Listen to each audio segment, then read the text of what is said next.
Hey everyone, this is Light Novel Sound. Thanks so much for tuning in. If you're enjoying the series, feel free to leave a like and drop a comment below. It really helps the channel. And if you'd like faster updates or want to request a story, you can support the channel over on Buy Me a Coffee. You can also bookmark your progress by saving a timestamp in the comments, so you'll always know exactly where you left off. Now, let's pick up the story where we left off. Chapter 676, Monk-Robed Skeleton. The white elephant didn't seem to notice the black claw as it continued walking forward. However, when the black claw touched its body, white smoke emitted. As if charcoal had encountered water, the black claw retreated back into the river. The huge white elephant continued walking towards Dragon Gate Grotto, as though nothing had happened. It was as though it only had one goal in its eyes. The black claw never appeared again, even when the white elephant stepped onto the river bank. When it tore out of the water and got ashore, the water droplets on his body automatically slid off, leaving nothing behind. Zhou Wen and company watched helplessly as the white elephant walked towards Dragon Gate Grotto and headed for the mountain temple. Xianxia looked at where Xianxia and company were. Seeing that they were only standing high above and watching without giving any orders, he turned back to look at the white elephant. The white elephant walked on the mountain rocks. Wherever the giant foot passed, the rocks cracked, leaving behind huge footprints. The dimensional creatures in Dragon Gate Grotto didn't dare approach the white elephant. All of them hid in the cave and trembled, not daring to walk out of the cave.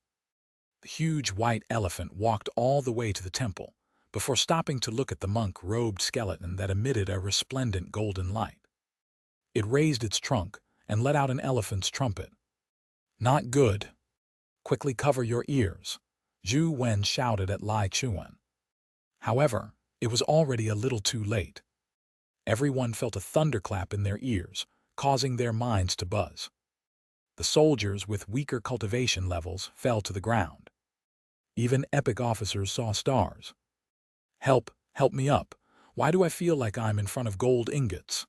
Xianxia seemed drunk as his body swayed violently. Zhou Wen was fine as he hurriedly held him up. After a while, Xianxia, the epic officers and tutors came to their senses. As for the soldiers, they were still lying on the ground, unable to stand up as though they were drunk.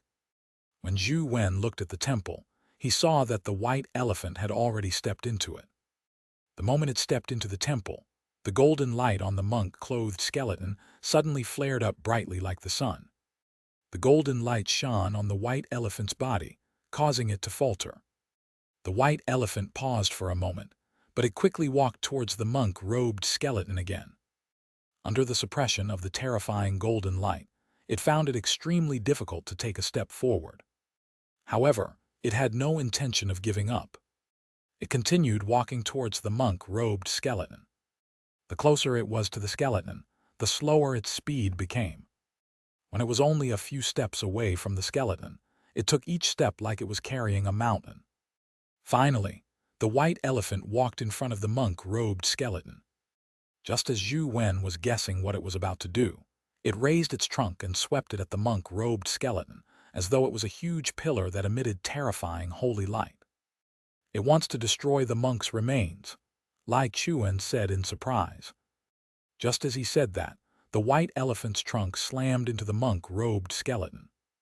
However, the monk-robed skeleton wasn't smashed to bits. It continued sitting there cross-legged.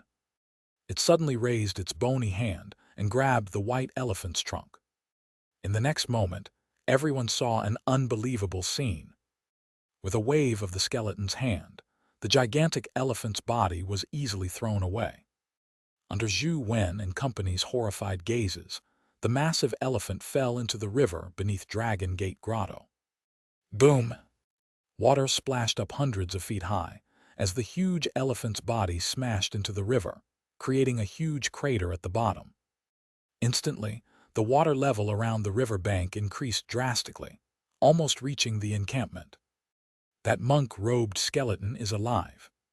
Did he throw the terrifying elephant flying with one hand? What kind of crazy strength is that? Lai Chuan exclaimed. Zhou Wen was alarmed and uncertain.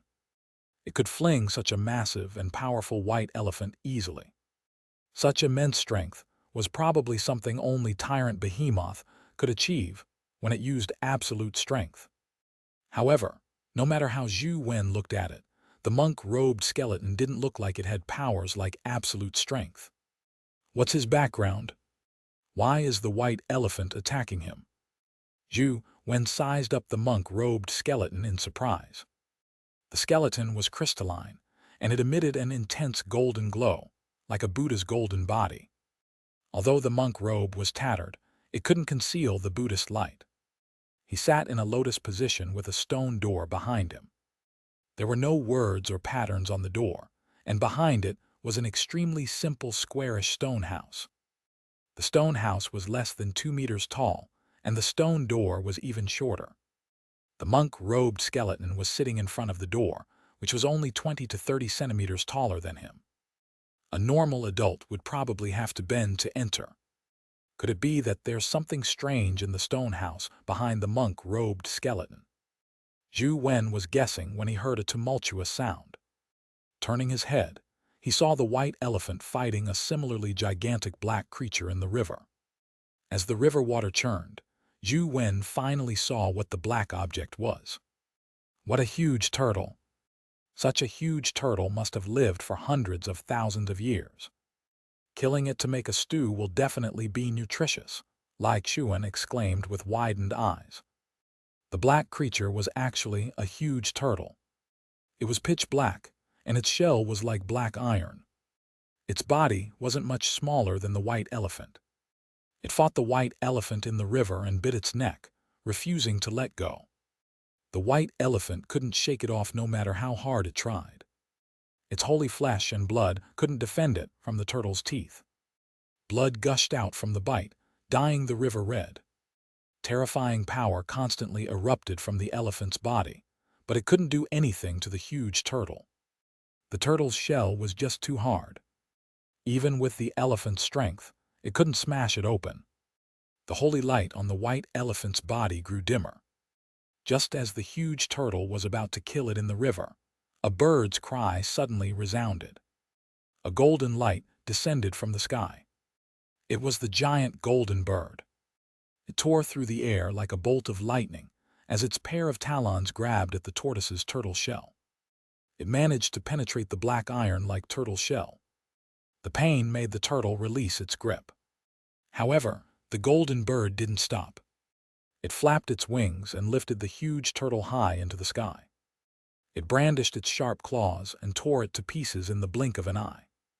Blood splattered across the sky. The people in the encampment were dumbfounded. The golden bird was so ferocious that it left them terrified. This giant bird's strength is probably comparable to Tyrant Behemoth. Zhou Wen was also alarmed. Only now did he realize how impressive Lang Xingzheng's feat of getting the giant golden bird to retreat was. Chapter 677, The Tragic Death of a Mythical.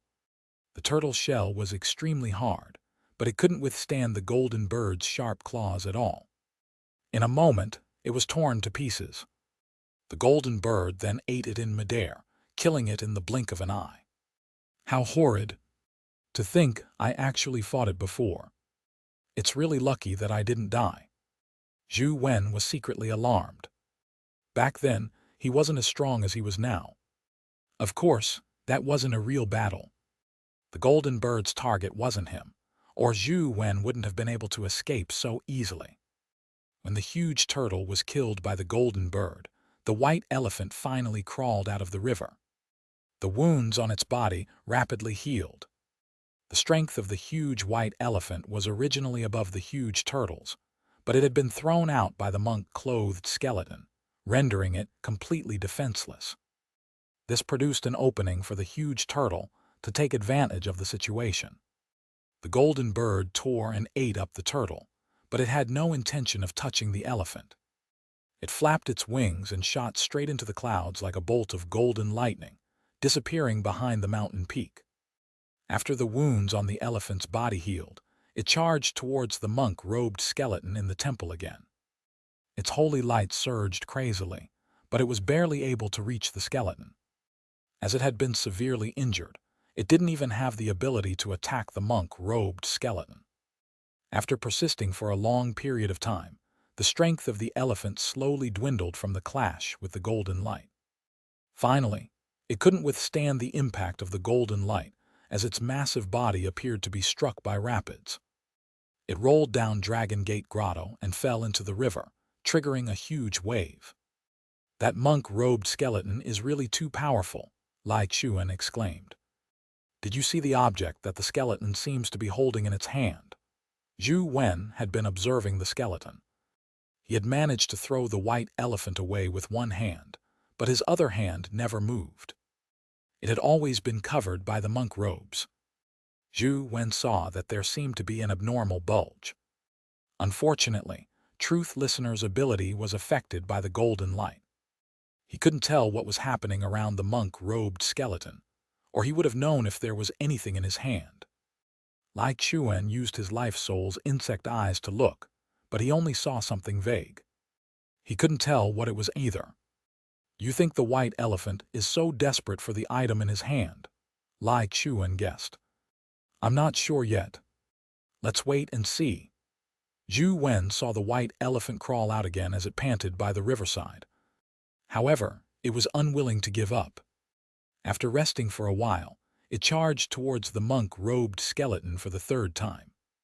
Xiu Wen said to Zhou Wen, "If the elephant falls again, it will have even weaker stamina. I wonder if we can take advantage of it. I'm just afraid that the golden bird and the white elephant are in cahoots. You've seen the outcome of that huge turtle. If you aren't afraid of death, give it a try." Zhou Wen definitely wouldn't give it a try. He wouldn't even try it with his pets. After all, each of his mythical pets had been obtained with great difficulty. Every one of them was obtained through blood and tears. Every death made his heart ache.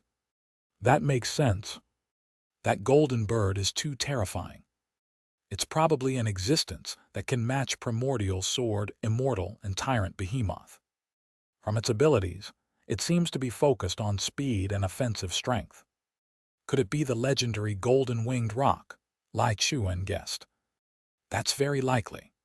Zhou Wen also felt that the golden bird resembled the legendary golden-winged roc. As the two of them spoke, the white elephant rushed into the temple again and trudged towards the monk-robed skeleton. This time, the white elephant was different from before. Its tusks lit up like two bright lamps. It resisted the golden light, making it rush towards the monk-robed skeleton in a seemingly easier manner than the first two times. However, Zhou Wen realized that the elephant's tusks were constantly burning. Its strength seemed to be exchanged from burning the tusks. Finally, the huge white elephant charged in front of the monk-robed skeleton with the brilliance produced by burning the tusks. It lowered its head and used its burning tusks to slam into the monk-robed skeleton. Before the tusks reached the monk, the force produced by thrust blew at the monk robes. Zhou Wen had been paying constant attention to the monk-robed skeleton. When the monk robe fluttered, he saw that the other skeleton hand was placed above his thigh bone. In that hand was a golden crystal that was about the size of a chicken egg. It looked slightly oval. The moment the crystal appeared, it immediately emitted a golden glow that illuminated the entire mountain temple. Nothing could be seen. Even with Zhou Wen and Xiu Wen's eyesight, they couldn't see anything. After a while, the golden light vanished. When everyone saw the scene inside the temple again, they widened their eyes in horror. The white elephant was still in front of the monk-robed skeleton. It hadn't been thrown down this time, but its flesh and organs had completely vanished. All that was left was a skeleton standing in front of the monk-robed skeleton, maintaining the posture of lowering its head to strike. It was the last scene Zhou Wen and company had seen. A gust of wind blew, and the huge skeleton suddenly scattered like flour. It landed on the ground and covered the entire mountain temple. Everyone felt a chill run down their spines as they broke out in cold sweat. In the middle of the afternoon, Everyone felt their bodies turn cold. What was that bead just now? Lai Xuan stared at the monk-robed skeleton in the temple. The monk robe fell again, covering the bead. They couldn't see anything anymore. I don't know, but there's a companion egg on the ground, Zhou Wen said as he pointed towards the temple. In the pile of bone powder, there was a white companion egg. It was about half as tall as a person. It was clearly left behind by the white elephant after its death. The white elephant's companion egg is good stuff, but who would dare enter to take it? Although Lai Xuan's self-healing ability was very strong, he wasn't so foolhardy to believe that he could withstand the terrifying golden light. Zhou Wen had some ideas. Although the elephant wasn't a top-notch mythical creature, it was still a mythical creature. I wonder if I can send an epic companion beast in and get it out. Just as Zhou Wen had this thought, someone had already done so. Among the epic experts sent by the local major families in Luoyang, an epic expert summoned an epic, immortal crane. It flew into the temple, hoping to get the companion egg out. However, just as the immortal crane flew into the mountain temple, its body came into contact with the golden light emitted by the monk-robed skeleton. It immediately disintegrated and died. Everyone was alarmed. Only then did they realize that not anyone could enter the mountain temple. The white elephant could travel against the golden light in the mountain temple, but that didn't mean they could do the same. Thankfully, I didn't enter. Lai Xuan broke out into a cold sweat. He had really wanted to rush into the temple to retrieve the white elephant's companion egg. Chapter 678, Determining its Attributes. No one dared to act rashly. They just watched. Everyone wanted the white elephant companion egg, but no one dared to send a companion beast into the mountain temple. The death of the epic immortal crane was truly shocking. Although Zhou Wen felt that his mythical companion beast was likely capable of withstanding the golden light emitted by the monk-robed skeleton, he was afraid that the golden light from the crystal would erupt again. When that happened, even a mythical might not be able to withstand it. To sacrifice a mythical companion beast for a mythical companion egg, with the possibility of not getting it back, made it too risky. And Xianxia and Lang Zheng didn't let their companion beasts enter the mountain temple. Clearly, they had the same qualms. Two mythical creatures had died. No one dared to enter the temple to grab the companion eggs. There were no new changes in Dragon Gate Grotto. Qin Wufu had already ordered the troops to disperse and rest. The soldiers and officers returned to their respective positions. As for the epic experts from the noble families, they sized up the companion egg unwillingly and tried to think of ways to get it out. In the end, they lost several epic companion beasts and failed to enter the mountain temple. Zhou Wen ultimately held back his urges and didn't let his mythical companion beast enter. Before figuring out the origins of the monk-clothed skeleton and the crystal, taking risks meant death. "Young Master Wen, Chancellor Leng wants to see you," and Sheng said as Zhou Wen was loading the supplies. Zhou Wen put down his work and followed in Sheng to Lang Zheng's office. When Zhou Wen arrived, he realized that Xianxia and Qin Wufu were there. Zhou Wen pretended not to see Xianxia and only greeted Chancellor Leng and Qin Wufu. "Little Zhou, come and have a seat." Qin Wufu warmly invited Zhou Wen to take a seat. Only then did Lang Zheng say, "You all saw what happened in the mountain temple. What are your thoughts?" Qin Wufu said, "Chancellor, do you think the golden crystal in the skeleton's hand is the legendary relic?" "There's a possibility, but relics are Buddhist treasures. Logically speaking, they shouldn't have such destructive force," said Lang Zheng. And Xianxia thought for a moment and said, "I do have an idea. Perhaps that monk-robed skeleton isn't a dimensional creature from Dragon Gate Grotto. Go into the detail." Lang Zheng gestured for Xianxia to continue. And Xianxia continued. "When we saw him sitting cross-legged in his monk robes, we thought he was a dimensional creature from Dragon Gate Grotto. However, the power he used, including the crystal, Looks different from the Buddhist-type creatures I've seen before. That's right. Lang Zheng nodded calmly. And Xianxia added, from my point of view, he's the same as the white elephant and the golden bird. They are all eyeing the things inside Dragon Gate, Grotto's mountain temple. However, he entered rather early, so he occupied the spot.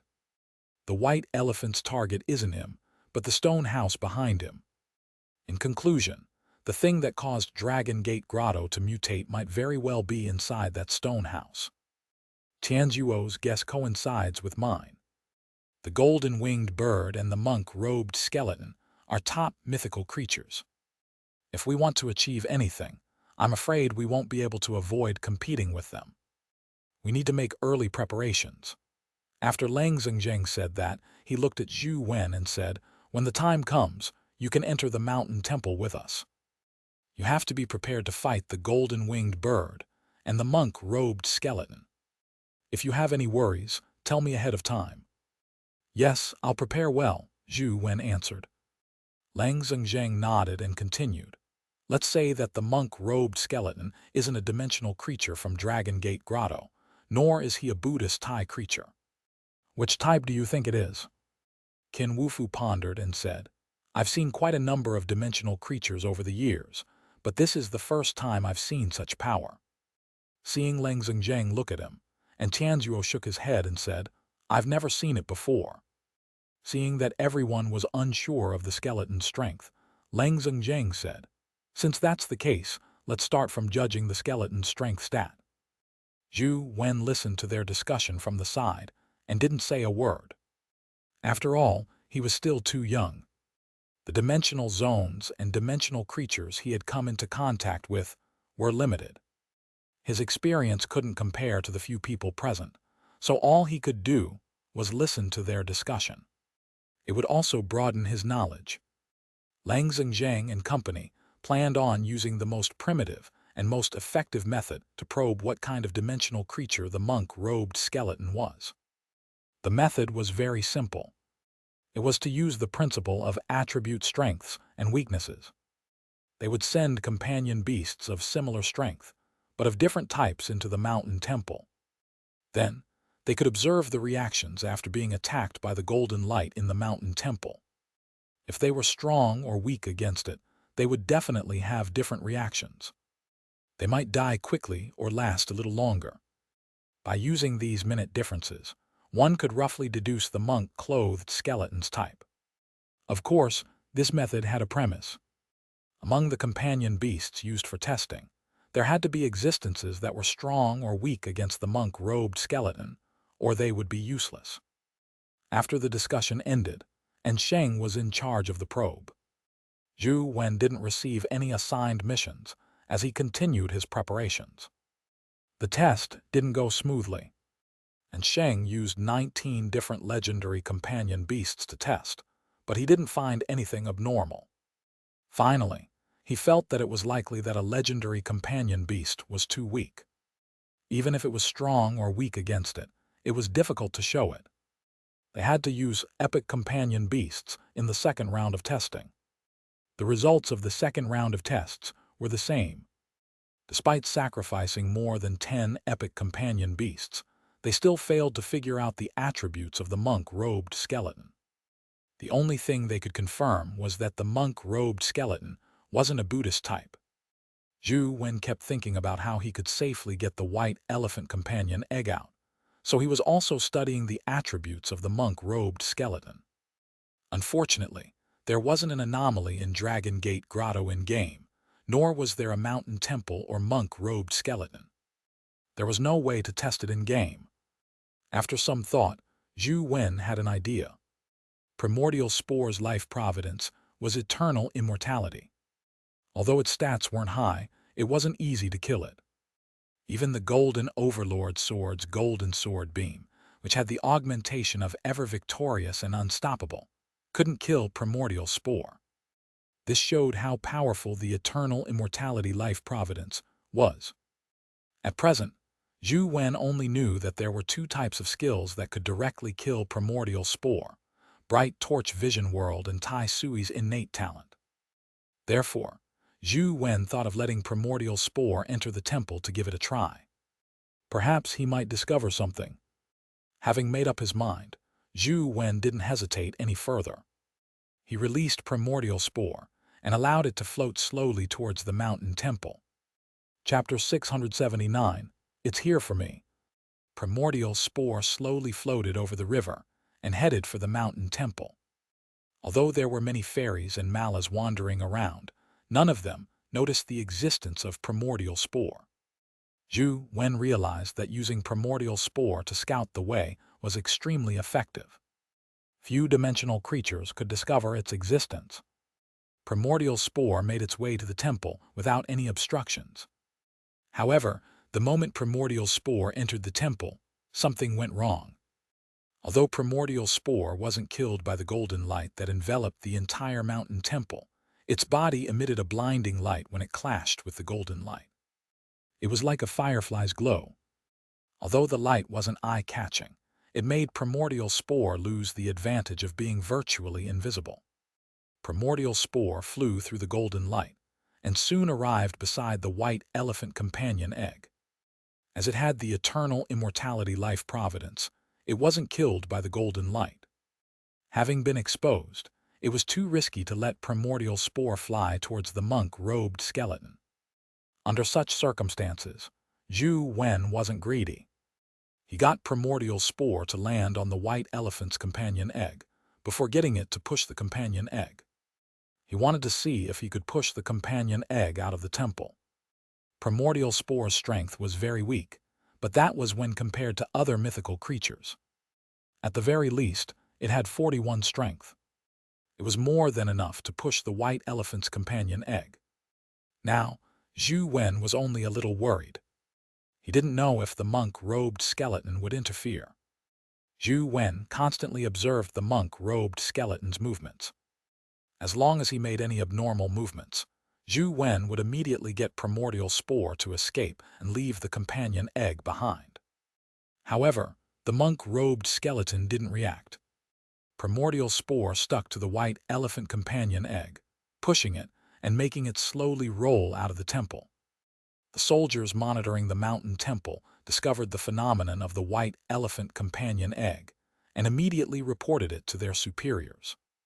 Soon, Tianzuo, Qin Wufu, and company came out.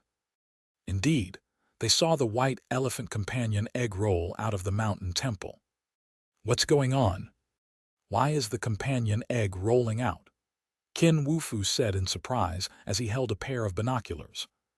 This was because, after leaving the mountain temple, Primordial Spore no longer produced any light from resisting the golden light. Qin Wufu and company couldn't see Primordial Spore at all. And Tianzuo was also somewhat puzzled as he ordered the soldiers, be on high alert to prevent any incidents. After issuing the order, Tianzuo carefully observed the companion egg, but he couldn't figure it out. It was as though the companion egg had gained sentience and was rolling down the mountain. The tutors and epic experts from the rich and powerful families were also attracted over. Although they all wanted the white elephant companion egg, they found it odd to see it roll out. No one dared to snatch it. It's coming to the encampment. Someone realized that after the companion egg rolled down, it jumped into the river and leisurely crossed the river. It then rolled up to the riverbank and rolled towards the encampment. Everyone, be careful. A group of soldiers, tutors, and epic experts were all waiting solemnly. They stared at the companion egg as though they were facing a great enemy. And Tianzuo and Lang Zheng were also staring at it. Zhou Wen only wanted to get the companion egg out, having never expected to cause such a grand lineup. It didn't seem right to take the companion egg in front of everyone. Zhou Wen was still hesitating about what to do when the companion egg rolled to the encampment. The soldiers aimed their guns at it, as though they would shoot at it with everything they had once the order was given. The epic experts had also summoned their companion beasts. It looked like they were preparing for battle. I'm sorry, it's fine, don't worry, it's here for me. Zhou Wen had no choice but to bite the bullet and walk out. He raised his hands and waved at the soldiers, gesturing for them not to shoot. Everyone was taken aback when they heard him say that. And Tianzuo's expression was even stranger. "What do you mean it's here to look for you?" And Tianzuo and company found it odd. A companion egg came down from the mountain temple to find Zhou Wen. Could it be that it had rested in the temple for too long and wanted to come down the mountain to chat with Zhou Wen? Wasn't that ridiculous? Everyone stared at Zhou Wen with odd expressions. The soldiers didn't lower their guns. The epic expert's companion beasts were still staring at the companion egg. Clearly, they couldn't believe Zhou Wen's words. Zhou Wen had no choice but to bite the bullet and wave at the companion egg. He said, "It's fine. I'll take it now. Everyone, you may return to your work." Everyone was alarmed when they saw the companion egg roll towards Zhou Wen. Could it be that something like a companion egg would find someone they knew? Many people had mixed expressions. Zhou Wen carried the companion egg and walked back. At that moment, Tianzuo waved his hand, gesturing for the soldiers to return to their positions before they lowered their guns. From the looks of it, young Master Wen has quite good social relations. Even a companion egg delivers itself to him, and Sheng said with a smile.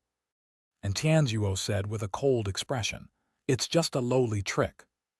With that said, he ignored everyone and returned to his office. This little Zhu is getting more and more interesting.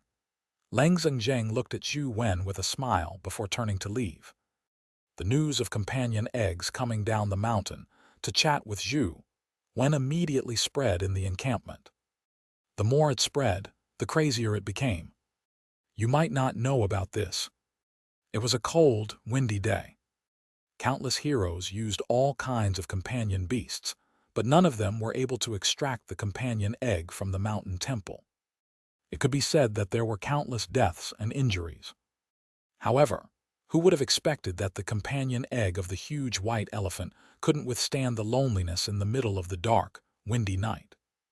It went down the mountain to chat with young Master Zhu. Speaking of young Master Zhu, he's no ordinary person. At Chess Mountain's encampment, he is known as Dr. Little Zhu. He healed the strange ailment of the Chess Mountain. Now, at Dragon Gate, Grotto's encampment, he showed his might and wiped out the mushroom monsters that left many helpless. A soldier, who had seen Zhou Wen while being stationed at Chess Mountain, explained to his colleagues who had missed the development because they were resting. "Do you know why young Master Zhou Wen has so many magical abilities? To be honest, my third uncle's niece's second aunt's cousin-in-law is the gardener of the Yen family. According to his reliable sources, young Master Wen is Madame Lan's son, the overseer's younger brother. If you ask me why young Master Wen's surname is Zhu and not En, then we will have to talk about a tragic past. You might not believe it, but the overseer and young Master Wen are twins. Back when Madame Lan was giving birth, a great enemy attacked. After Madame Lan gave birth to the overseer and young Master Wen was snatched away by the bad guys. Ordinary soldiers didn't know about the Yen family and the Zhu family. However, when they heard that Zhou Wen was Madame Lan's son, and after making some additional associations, the rumors became crazier and crazier. When the rumors reached Tianzuo's ears, the corners of his eyes twitched for a long time, but he remained silent. And Sheng didn't dare say a word as he stood at the side with a solemn expression. His face was taut, but for some reason he looked very uncomfortable. Chapter 680, An Opportunity. "Old Zhu, how did you do it?" Lai Xuan widened his eyes as he looked at the companion egg that Zhou Wen had carried back. Feng Qiuyan had also seen the companion egg come down the mountain to look for Zhou Wen. After some thought, he came to a realization. "Coach, you must be proficient in the language of eggs. You can communicate with the companion egg, right?" Zhou Wen was instantly rendered speechless. All he could do was explain. "I used a microscopic companion beast to push the companion egg down. I know nothing about egg language." "I see." Lai Xuan and Feng Qiuyan were immediately enlightened. Zhou Wen took some time to look at the stats of the huge white elephant's companion egg, and realized that its stats were rather good. White elephant, mythical. Life providence, guardian elephant. Life soul, holy tusks. Wheel of destiny, holy guardian. Strength, 80. Speed, 72. Constitution, 79. Essence energy, 80. Talent skill, Saint energy augmentation. Heaven pillar strike, holy impact. Companion form, mount. Another mount. Zhou Wen was immediately depressed. He only had one butt, so how could he ride two companion beasts at the same time? After some thought, Zhou Wen didn't store White Elephant into his phone, nor did he hatch it. White Elephant and Great Might Vajra Bull were considered companion beasts of the same type. Furthermore, its stats couldn't compare to the Great Might Vajra Bull. Even if he hatched it, it wouldn't be of much use to Zhou Wen. As for using it as an ordinary companion beast, Zhou Wen felt that it wasn't necessary. Now that he had the ability to grind mythical companion eggs, there would definitely be many mythical companion beasts with such stats in the future. Furthermore, he couldn't take those mythical companion eggs out for sale. Why don't I sell this white elephant companion egg, or exchange it for something? It's useless to me anyway. Zhou Wen thought for a moment, and realized that selling it didn't seem appropriate. Mythical companion beasts were rare. There were probably only about 100 of them in the entire Federation. They were no longer things that money could measure. Furthermore, it was useless for Zhou Wen to have so much money. He was not at all materialistic. Old Zhou, your luck is too good. How old are you? And you've already obtained another mythical companion beast. I reckon the old fellows from the 6 families don't have as many mythical companion beasts as you, Lai Xuan said enviously. If you want it, you can buy it, Zhou Wen said. For real, Lai Xuan was slightly taken aback. He never expected Zhou Wen to say that. Of course it's true. I'm short of money. You can't cheat me on the price. Zhou Wen felt that letting Lai Xuan have a mythical companion beast wasn't a bad idea. I appreciate the thought, but I can't take this companion egg. I want my first mythical companion egg to be something I killed myself, Lai Xuan said seriously.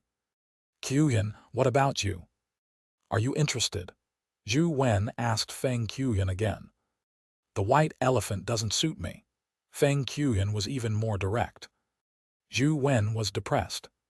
He wanted to give the companion egg away, but no one wanted it. Since you aren't interested, I'll get in Sheng to help me sell it, Zhou Wen said as he called in Sheng. Young Master Wen, is there something urgent? If not, I'll come over to you after I'm done with my matters, and Sheng carefully said as he glanced at the sullen and Tianzuo. It's nothing serious. It's just the white elephant companion egg. I want to sell it. Help me see if anyone wants it, Zhou Wen said. And Sheng was immediately alarmed when he heard that. Young Master Wen, you want to sell the white elephant companion egg. Why are you doing this? If there's a problem with the incubation, we can help you. No, I just feel that it's useless. It's a waste having it with me. I want to exchange it for something useful, Zhou Wen said. And Sheng was immediately rendered speechless. Zhou Wen was the only one who claimed that mythical companion beasts were useless. However, on second thought, it made sense. Zhou Wen had too many mythical companion beasts. Furthermore, with terrifying existences like Torch Dragon and Tyrant Behemoth, a white elephant was nothing to him. Young Master Wen, wait for me. I'll come to you. Let's talk in person, and Sheng said before hanging up. Overseer, young Master Wen wants to sell the white elephant companion egg, and Sheng said to Tianzuo. And Sheng had said it loudly just now, so Tianzuo had naturally heard it. He said with a deadpan expression, foolish. He's beginning to become arrogant just because he has some wealth. Since he wants to sell it, buy it. Give him whatever he wants. Don't miss a single cent. Young Master Wen isn't a greedy person. He might say that he wants to sell it, but he just wants to give it to us, and Sheng explained on Zhou Wen's behalf. There's no sincerity at all. Is this how a gift is given to someone? Furthermore, even if it's a gift, it's for you. I have nothing to do with him, nor will I take his things. Therefore, it should be you, not us. Be more precise with your words in the future. As my adjutant, you aren't even precise with your words. What kind of adjutant are you? And Xianxia waved his hand and said, Don't bother me. Go back to work. And Sheng had no choice but to leave the office and head to Zhou Wen. Young Master Wen, what do you want to exchange it for? And Sheng asked as he looked at the white elephant companion egg. I want 5 million, Zhou Wen said. That's nothing. Mythical companion eggs are worth far more than that, Zhou Wen said. As for the rest, I want some rather special epic essence energy skill crystals, Zhou Wen said after some thought. His offensive means were still too uniform. He wanted to try and see if he could develop a divine offensive skill. Be specific, and Sheng said. It's best if it's an attack skill with special effects. It's best if it's a palm technique. Zhou Wen had always wanted to advance his ashen palm, but he had no suitable direction. How about this? I don't think you've thought it through. I'll give you a catalog later for you to choose, and Sheng said. All right, that's settled then. Take the companion egg away. Zhou Wen was rather satisfied with the deal, and Sheng didn't stand on ceremony as he took the white elephant companion egg back and quickly returned with a catalog for Zhou Wen. There were many epic essence energy skill crystals listed on it. However, the catalog only had the names of essence energy skill crystals. He didn't know what kind of skills they were. You probably can't tell what kind of essence energy skills they are just by their names. What you can choose is probably the attributes. It's best if you choose an essence energy skill crystal that matches your essence energy art, and Sheng suggested. Zhou Wen read for a while, unsure what essence energy skill he should choose. He had dropped quite a number of essence energy skill crystals and had learned quite a number of skills, but there were very few that he could usually use. Young Master Wen, if you can't make up your mind, I have a suggestion, and Sheng said. What's the suggestion? Zhou Wen asked. Rather than exchanging the egg for essence energy skill crystals, why don't you exchange it for a chance? And Sheng said with a serious expression. What chance? Zhou Wen looked at Sheng in puzzlement. Previously, I entered a mysterious dimensional zone with the Overseer, and Sheng explained. Chapter 681, Treasure Chest in a Maze. According to Sheng, he and Xianxia had accidentally fallen into a mysterious dimensional zone. It was like a maze. Furthermore, there were many treasure chests in the maze. Opening the treasure chest could give them companion eggs, dimensional crystals, or strange objects. It was also possible not to receive anything, and Xianxia's first mythical companion egg was obtained from there. However, one person could only open 3 treasure chests in the maze, and Sheng's luck wasn't too good. He opened 3 treasure chests, but he didn't obtain any mythical companion eggs. However, it wasn't as though he didn't get anything. In the maze, Sheng obtained a mysterious pill from a treasure chest. After using it, his physique underwent some changes. In the past, Sheng had told Zhou Wen that he was especially sensitive to spirit bodies. It was thanks to the mysterious pill. In this era, there's really nothing out of the ordinary. To think that there's actually such a good place. There are countless strange dimensional zones around the world. I wonder how many people have obtained fortuitous encounters. The fortuitous encounters of wuxia novels in the past are too common in this era, Zhou Wen said wistfully. However, Zhou Wen had a slight advantage. Other people's fortuitous encounters were life-threatening. As for him, all he needed to do was download the dungeon and slowly encounter them. He was bound to encounter one. Other people's fortuitous encounters could be deemed as heaven selecting them, but the mysterious phone made heaven's selection inevitable.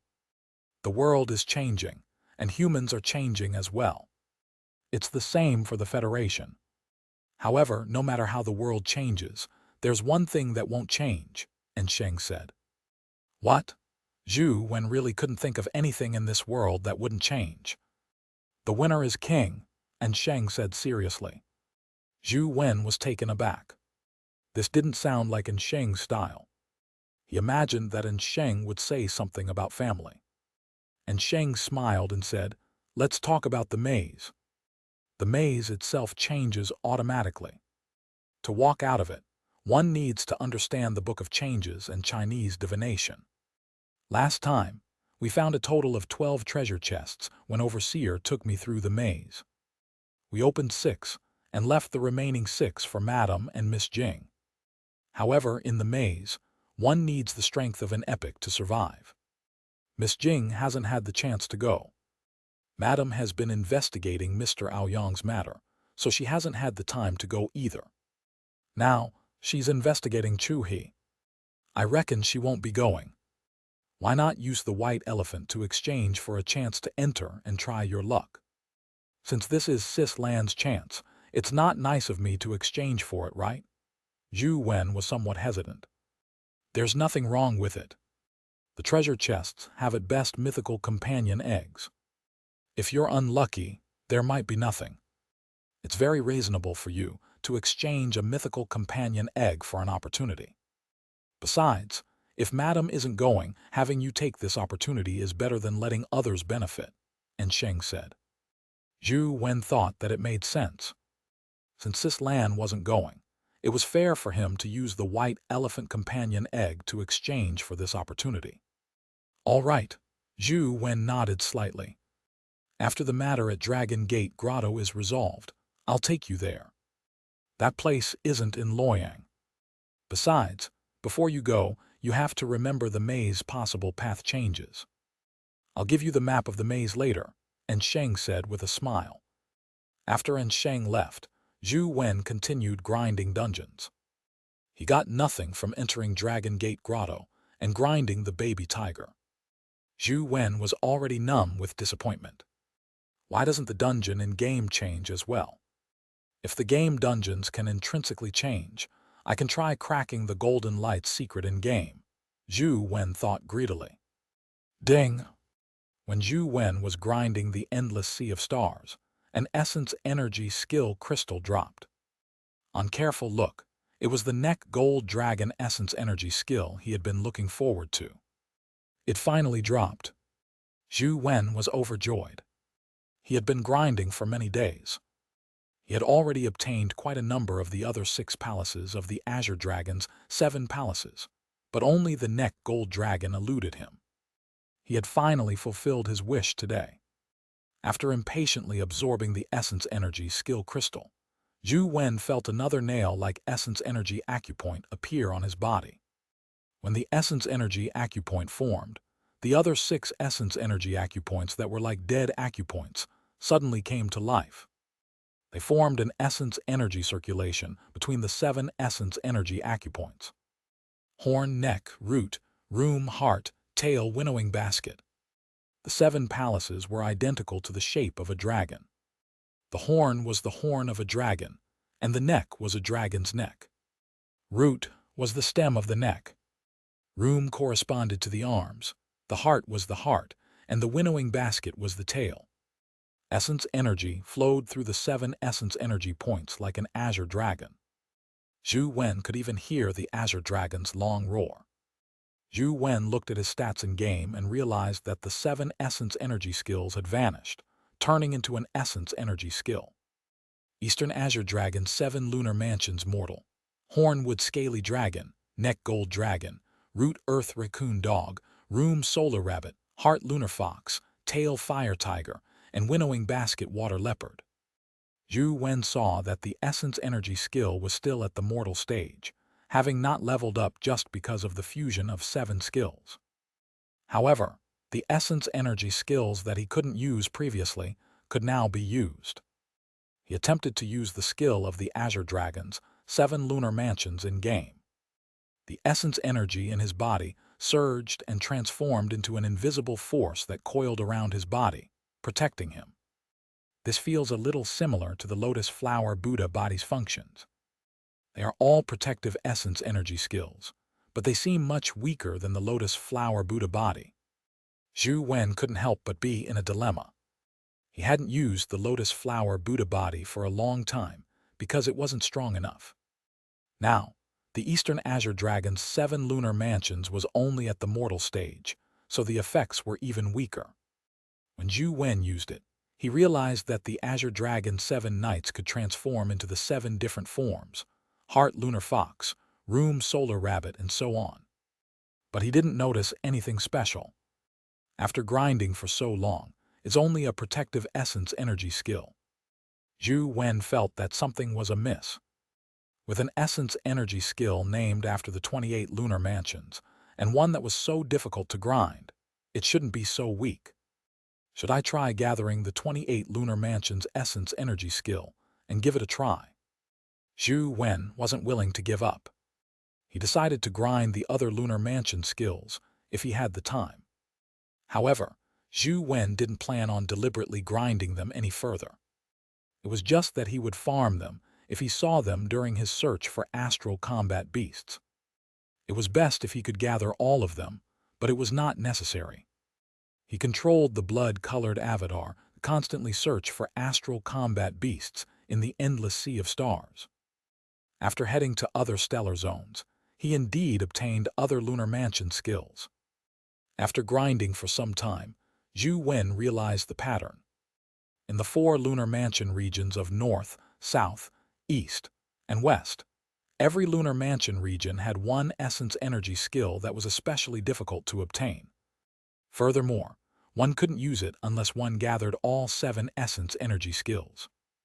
Azure Dragon, Vermilion Bird, White Tiger, and Black Tortoise are in the 4 lunar mansion zones. I wonder what effects they will have if I gather all of them. It was only a passing thought for Zhou Wen. He didn't deliberately complete the 28 lunar mansions. Chapter 682, Stone House. While Zhou Wen and company were busy guarding Dragon Gate Grotto, another companion beast challenged Primordial Sword Immortal. It was a companion beast named Heavy Armored Titan. Heavy Armored Titan and Tyrant Behemoth were considered companion beasts of the same type. They had powerful physiques and formidable strength, and had especially terrifying defenses. Heavy Armored Titan's entire body was enveloped by heavy armor. When it used the power of the Wheel of Destiny, almost no one could break its heavy armor. Primordial Sword Immortal wasn't able to slice apart the heavy armor of the Titan. However, Primordial Immortal Sword's intelligence was much higher than Heavy Armored Titan. Furthermore, its speed was very fast, so it didn't clash head-on with Heavy Armored Titan that had activated its Wheel of Destiny. Once its Wheel of Destiny ended, it was completely defeated by Primordial Sword Immortal. It still couldn't force Primordial Sword Immortal into using its Wheel of Destiny. Zhou Wen also watched the video of the battle later. Heavy Armored Titan and Tyrant Behemoth were indeed similar, but it wasn't as agile as Tyrant Behemoth. The Wheel of Destiny was purely a defensive force, unlike Tyrant Behemoth's absolute strength that was offensive. I wonder if Tyrant Behemoth's absolute strength will be able to produce a suction force on Primordial Sword Immortal. If I can suck it and force it to fight head-on, Tyrant Behemoth will have a chance of winning. If I can't, Tyrant Behemoth will face an awkward situation like Heavy Armored Titan. Zhou Wen thought to himself, and felt that the chances of Tyrant Behemoth defeating Primordial Sword Immortal were relatively low. It wasn't that his strength wasn't enough, but that his intelligence was too low. He wasn't at an advantage, even with his formidable strength. There's not much time left of the 3-month deadline. No one can force out Primordial Sword Immortal's Wheel of Destiny. I'm afraid it won't be easy to vie for first place, Zhou Wen thought for a moment. Unless he got Torch Dragon to use Bright Torch Vision World, it would be difficult to snatch first place. Why am I thinking so much? Who knows if the problem with Dragon Gate Grotto can be resolved before the 3-month deadline? Perhaps I don't have the time to participate in the battle. It's useless no matter how much I think about it. Zhou Wen had to stop thinking about it. He would grind dungeons when he had the time, but most of the time, he needed to help the Sunset Army fight the dimensional creatures that had rushed out of Dragon Gate Grotto. In fact, he didn't even have much time to grind dungeons.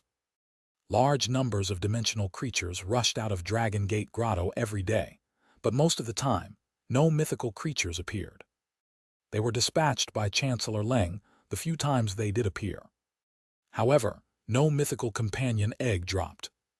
Instead, a mythical essence energy skill crystal dropped. It's gone. The monk-robed skeleton is gone. A soldier monitoring Dragon Gate Grotto discovered something strange. The monk-robed skeleton had vanished. As for the stone house's door, it opened, revealing pure white light from inside.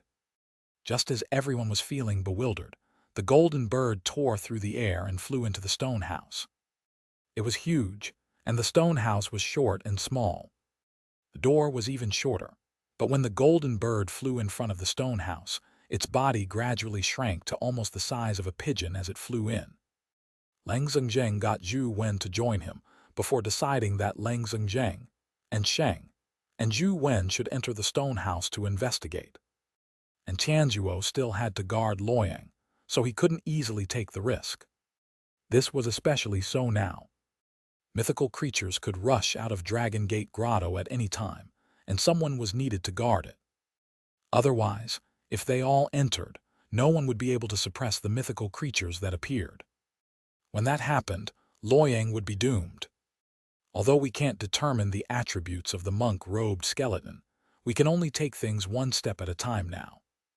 After entering the stone house, safety first. If you discover anything amiss, you have to leave immediately. Leng Zheng exhorted Zhou Wen and An Sheng. The two of them expressed their understanding before Leng Zheng led them to the stone house. And Tianzuo watched them go up the mountain, but he didn't say a word. Leng Zheng summoned a tiny beast to scout ahead. Without the monk-robed skeleton, the golden light in the mountain temple no longer existed. There was no danger. The three of them successfully entered the mountain temple and arrived in front of the stone house. Zhou Wen constantly tried observing the situation inside the stone house, but be it his vision or truth listener's ability, neither of them could penetrate the white light inside. Follow behind me. If anything happens, retreat immediately. Don't hesitate, Leng Zheng exhorted again. Zhou Wen took out the substitute talisman and stuck it on his body. At the same time, he switched his essence energy art to Tao body. He had God's retreat life soul on standby. Unfortunately, the door was too small. If he summoned six-winged, it wouldn't be able to enter. Therefore, Zhou Wen temporarily didn't summon six-winged. He planned on summoning it immediately after entering.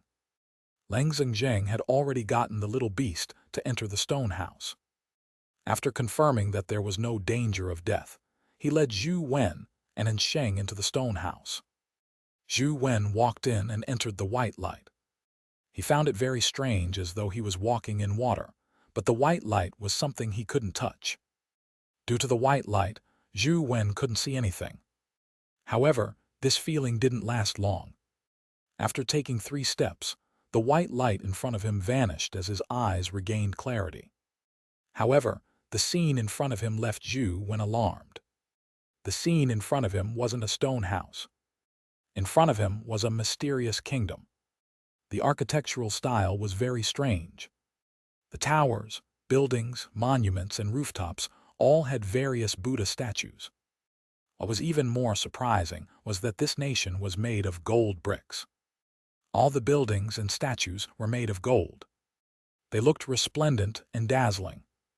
All sorts of mysterious Buddha statues dazzled the eyes. Zhou Wen had never seen many of them before, and they didn't match the style of Dragon Gate Grotto. In the center of the Buddhist kingdom, there was a huge golden Buddha statue that was more than 10,000 feet tall. From afar, the Buddha statue's body tore through the clouds. Its eyes were lowered as though it was looking down at everything. Zhou Wen looked at the Buddha statue's shape and realized that it resembled the Lachana Buddha. According to what Zhou Wen knew, Lachana Buddha was a Buddha who had obtained the Buddha fruit of absolute truth. He was a symbol of wisdom in Buddhism. Legend had it that in Dragon Gate Grotto, there was a Lachana Buddha carved to the likes of an ancient female monarch. Of course, that was only a legend. Zhou Wen heaved a sigh of relief when he saw Sheng and Lang Zhengjing beside him. When he looked at them, he saw them looking towards the front of the street. The skeleton in monk robes was walking on the long street. With the golden crystal bead in hand, it walked towards the huge Buddha step by step like it was holding a miniature sun. For some reason, the monk-robed skeleton walked very slowly as though it was treading on thin ice. In the sky, the golden bird spread its wings and also flew in the direction of the huge Buddha. Its body was like a great rock as it spread its wings for 500 kilometers, but for some reason, it failed to close the distance between it and the huge Buddha. Chapter 683, Urna. Zhou Wen had already summoned the six-winged guardian dragon and had it appear on his back in the form of dragon wings. He didn't dare be careless when entering such a strange place in reality. He turned his head and realized that there was no longer a stone door behind him. Behind him was an endless void. The huge golden Buddha nation was floating in the void like an island, while they were standing at the edge of the golden Buddha nation. Zhou Wen looked around and failed to find a way back. He looked at Sheng and asked, Sheng, can you tell the way back? And Sheng shook his head and said, I can't tell. It's probably going to be troublesome. Young Master Wen, you have to be careful at all times. Lang Zhengjing said, look at the spot between the giant Buddha's eyebrows. Zhou Wen and Sheng looked over and saw a huge piece of sun-like glass between the Buddha's brows that emitted a strange glow. In Buddhism, that's an urna. It's one of the 32 aspects of Gautama Buddha. It represents the source of all religions, and Sheng said. Lang Zhengjing nodded and said, an urna is one of the original forms of Buddha. It shrinks between the eyebrows. And when a craftsman carves a Buddha statue, there's no way to depict the true appearance of an urna. They usually just carve a circle or spiral to represent it. Look carefully at the urna. Do you find anything odd? Zhou Wen and Sheng looked over and felt that the urna was blinding, as though it was clear glass. As Truth Listener's power couldn't reach such a distance, Zhou Wen didn't sense any danger descending. He switched to the small perfection of wisdom and the Hell King Life Soul to strengthen his senses before carefully looking at the urna. Upon doing so, Zhou Wen immediately realized something. The urna wasn't glass. It was clearly a cocoon formed from crystal threads. That's the cocoon of a guardian, Zhou Wen said in surprise. Lang Zhengjing said with a heavy expression, it's probably a cocoon of a guardian. I originally thought that Dragon Gate Grotto only had one in Dragon's Well. I didn't expect there to be another one. Could it be that everything that happened in Dragon Gate Grotto is due to the cocoon of the guardian? But that doesn't make sense. Doesn't a guardian only choose humans as contractors? Why are the monk-robed skeleton and the golden-winged bird here? Zhou Wen frowned. No one could answer his question. The three of them watched from afar as the monk-clothed skeleton walked towards the Buddha, and the golden-winged bird flew at high speed. However, be it the skeleton in monk robes or the golden-winged bird, they couldn't close the distance. It was as though they were running on the spot. There's a huge terror hidden in this Buddhist kingdom. It's not something ordinary creatures can pass through.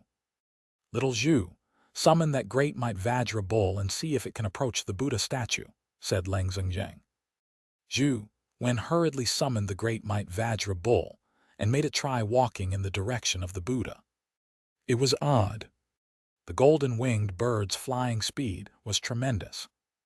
It could fly hundreds of kilometers with a flap of its wings, but it was unable to approach the huge Buddha. However, The great Might Vajra bull easily closed the distance by slowly walking on the golden bricks. It was about to catch up to the monk-robed skeleton.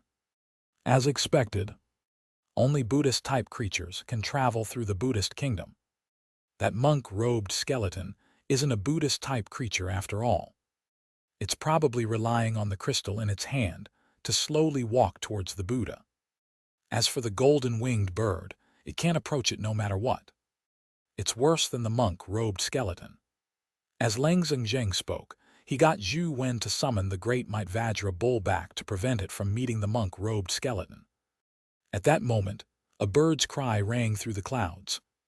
The golden-winged bird's body expanded like a golden cloud that blotted out the sky. It nearly enveloped the entire Buddhist kingdom in its shadow. It flapped its wings as a terrifying power tore through space and rapidly approached the Buddha.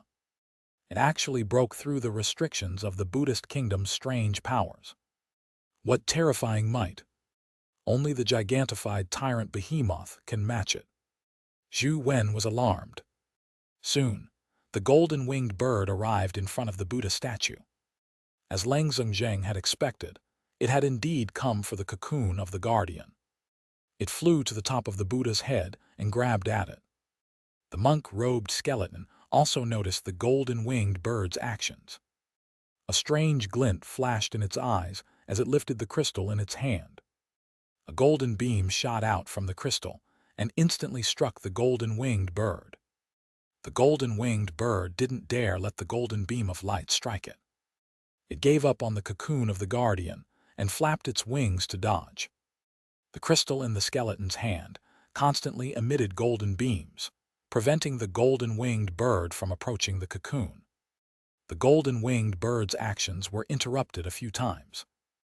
It immediately turned ferocious as it flapped its wings and transformed into a golden beam that charged at the monk-robed skeleton. Its eyes flashed with lightning. As the skeleton advanced, it raised the crystal in its hand and emitted a golden glow that fought the golden-winged bird. The golden-winged bird seemed to be afraid of the crystal in its hand. It was forced back by the crystal's light repeatedly. Lang Zheng stared at the monk-clothed skeleton and the crystal in its hand for a long time, as though he was thinking about something. After a while, Lang Zheng suddenly turned to Zhou Wen and said, "Little Zhou, get the great Might Vajra bull to carry us to the Buddha." Although Lang Zheng didn't explain why he was doing so, Zhou Wen hurriedly summoned the great Might Vajra bull when he saw his solemn expression. Thankfully, the great Might Vajra bull was huge. It was more than big enough to seat 3 people. The 3 of them sat on the bull's back. The great Might Vajra bull immediately ran towards the Buddha. The monk-robed skeleton needed to walk towards the Buddha step by step. As for the great Might Vajra bull, it ran very quickly. Soon, it caught up with the monk-robed skeleton. While it was fighting the golden-winged rock, it charged past it. When the monk-robed skeleton saw the great Might Vajra bull rush over with 3 people on it, the strange light in its eyes immediately lit up. The crystal in its hand immediately emitted a golden glow that resembled the one in the mountain temple. It enveloped a large area, including the great Might Vajra bull, Zhou Wen and company. Zhou Wen immediately felt the runic heavy armor on his body melt like bubbles. Even the great Might Vajra bull's body couldn't withstand the terrifying golden light. It was like a melting candle as its golden flesh melted. Lang Zheng and Ah Sheng's situation was the same. The armor on their bodies was melting, and in an instant, their armor was about to collapse. Zhou Wen pulled out the golden overlord sword and slashed at the monk-robed skeleton. At the same time, he ordered the great Might Vajra bull to use the soul suppression bell. Clang! The moment the soul suppression bell sounded, the monk-robed skeleton was stunned. The golden light emitted from the crystal in its hand also dimmed. Taking this opportunity, Lang Zheng and Ah Sheng attacked at the same time. Lang Zheng summoned the azure rainbow flying sword that Zhou Wen had previously seen and slashed at the monk-robed skeleton. As for Ah Sheng, he used Love Letter's text ability and sent a text to the monk-robed skeleton. Chapter 684, Obstruction. The duration of the dizziness caused by the soul suppression bell was too short. When the golden sword beam slashed at the monk-robed skeleton, the skeleton had already reacted. It held the crystal in one hand and waved its other hand. The golden sword beam was immediately shattered. The azure rainbow flying sword was sent flying almost simultaneously, and Sheng's text came in front of it. It opened its mouth and blew out a strange cold wind that scattered the power of the text. Despite fighting three alone, the skeleton still had the upper hand. It held up the crystal in its hand again and shot out a golden beam. However, the golden beam wasn't directed at Zhou Wen and company. It transformed into a beam that shot into the sky, targeting the golden-winged bird. It turned out that the golden-winged bird had taken advantage of the battle between the monk-robed skeleton and the trio to fly towards the Buddha, hoping to snatch the cocoon of the guardian from the Buddha's glabella. "Let's go to the Buddha quickly." Lang Xingzheng didn't seem to be in the mood to fight the monk-robed skeleton as he shouted loudly. Zhou Wen hurriedly got the great Might Vajra bull to rush towards the Buddha. The monk-robed skeleton and the golden-winged bird were occupied with fighting, so they couldn't be bothered with them. Soon, the great Might Vajra bull ran to the foot of the Buddha, but it couldn't fly. It was difficult to ascend the Buddha. "It should be fine now. Let's head up," Lang Xingzheng said as he leaped up from the bull's back. He stepped onto the azure rainbow flying sword and flew towards the cocoon of the guardian. Zhou Wen unsummoned the great Might Vajra bull and flapped his wings to catch up. Ah Sheng quickly jumped up the Buddha statue. He was slightly slower. Lang Xingzheng seemed to be very anxious. Without waiting for them, he charged forward alone. The golden-winged bird and the monk-robed skeleton, who were originally fighting, realized that Lang Xingzheng and company were charging towards the cocoon of the guardian. They stopped their tussle simultaneously and attacked Lang Xingzheng. "Help me hold them back. Don't let them come up." Lang Xingzheng was extremely bold. He leaped up from the azure rainbow flying sword and lunged towards the cocoon of the guardian. As for the azure rainbow flying sword, it headed straight for the monk-robed skeleton. Another white beam flew out. It was the white parrot that Zhou Wen had seen before. It flapped its wings and faced the golden-winged bird. After some thought, Zhou Wen brandished his sword and slashed at the monk-robed skeleton. The crystal in the skeleton's hand was too terrifying. If he held it back, he could give Lang Xingzheng greater opportunities. However, with a flash of golden light from the monk-robed skeleton's crystal, the golden sword beam shattered. The azure rainbow flying sword automatically flew aside, not daring to be illuminated by the golden light. "Go!"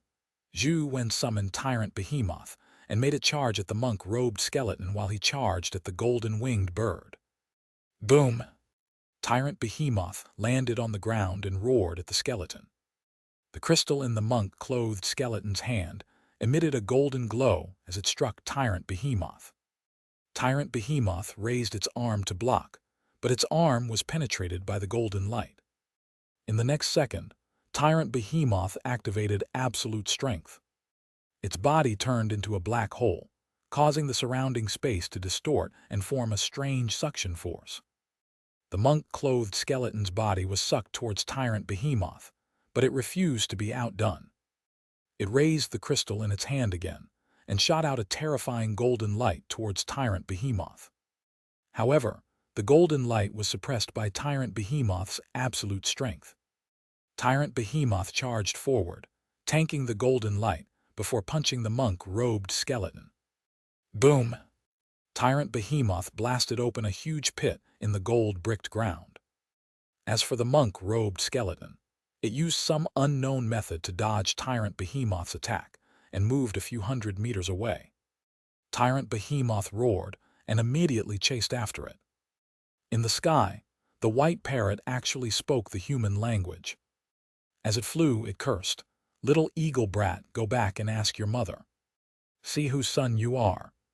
How dare you not kneel down and call me daddy when you see me? You're worse than a beast. If I had known, I would have ejaculated you towards the wall. Zhou Wen had never seen a companion beast being so vulgar and offensive. Its strength was inferior to the golden-winged bird, so it could only flee for its life. However, as it fled, it kept on cursing the golden-winged bird. This infuriated the golden-winged bird, making it abandon its attacks on Xianxia as it directed its sights on the white parrot. It wanted the parrot dead. Even Zhou Wen felt his head spin after hearing its words. He really wanted to slap it. A son killing his dad. Aren't you afraid of heavenly punishment? You'll be fried into a fragrant mala eagle. The white parrot cried as it fled. It was vulgar, but its flying speed wasn't slow at all. It was actually comparable to the golden-winged bird.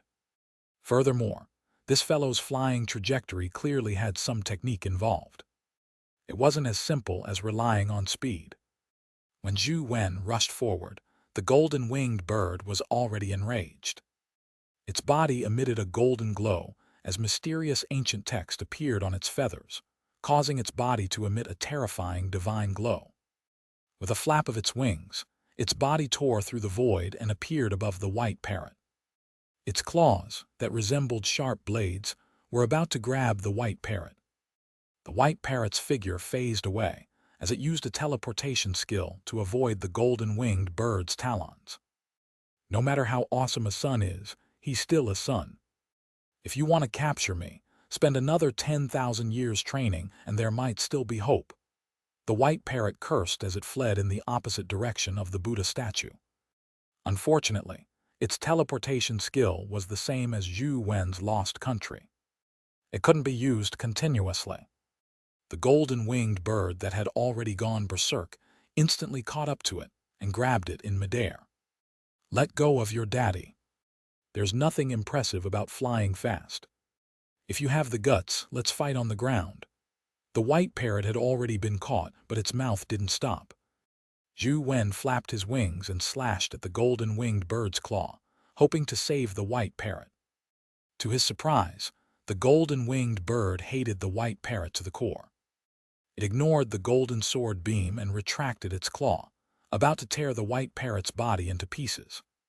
Clang! When the golden sword beam struck the bird's claw, white feathers flew everywhere. The golden-winged bird's claws were covered in white feathers, but the parrot's body was gone. Little eagle brat, let daddy teach you one more move. This is Slough off the cicada's golden shell, from the 36 stratagems. Learn it. The white parrot had a few feathers left on its body. It was like a featherless chicken, but it was still making bold claims. The fellow wasn't stupid either. As it shouted, it fled behind Zhou Wen.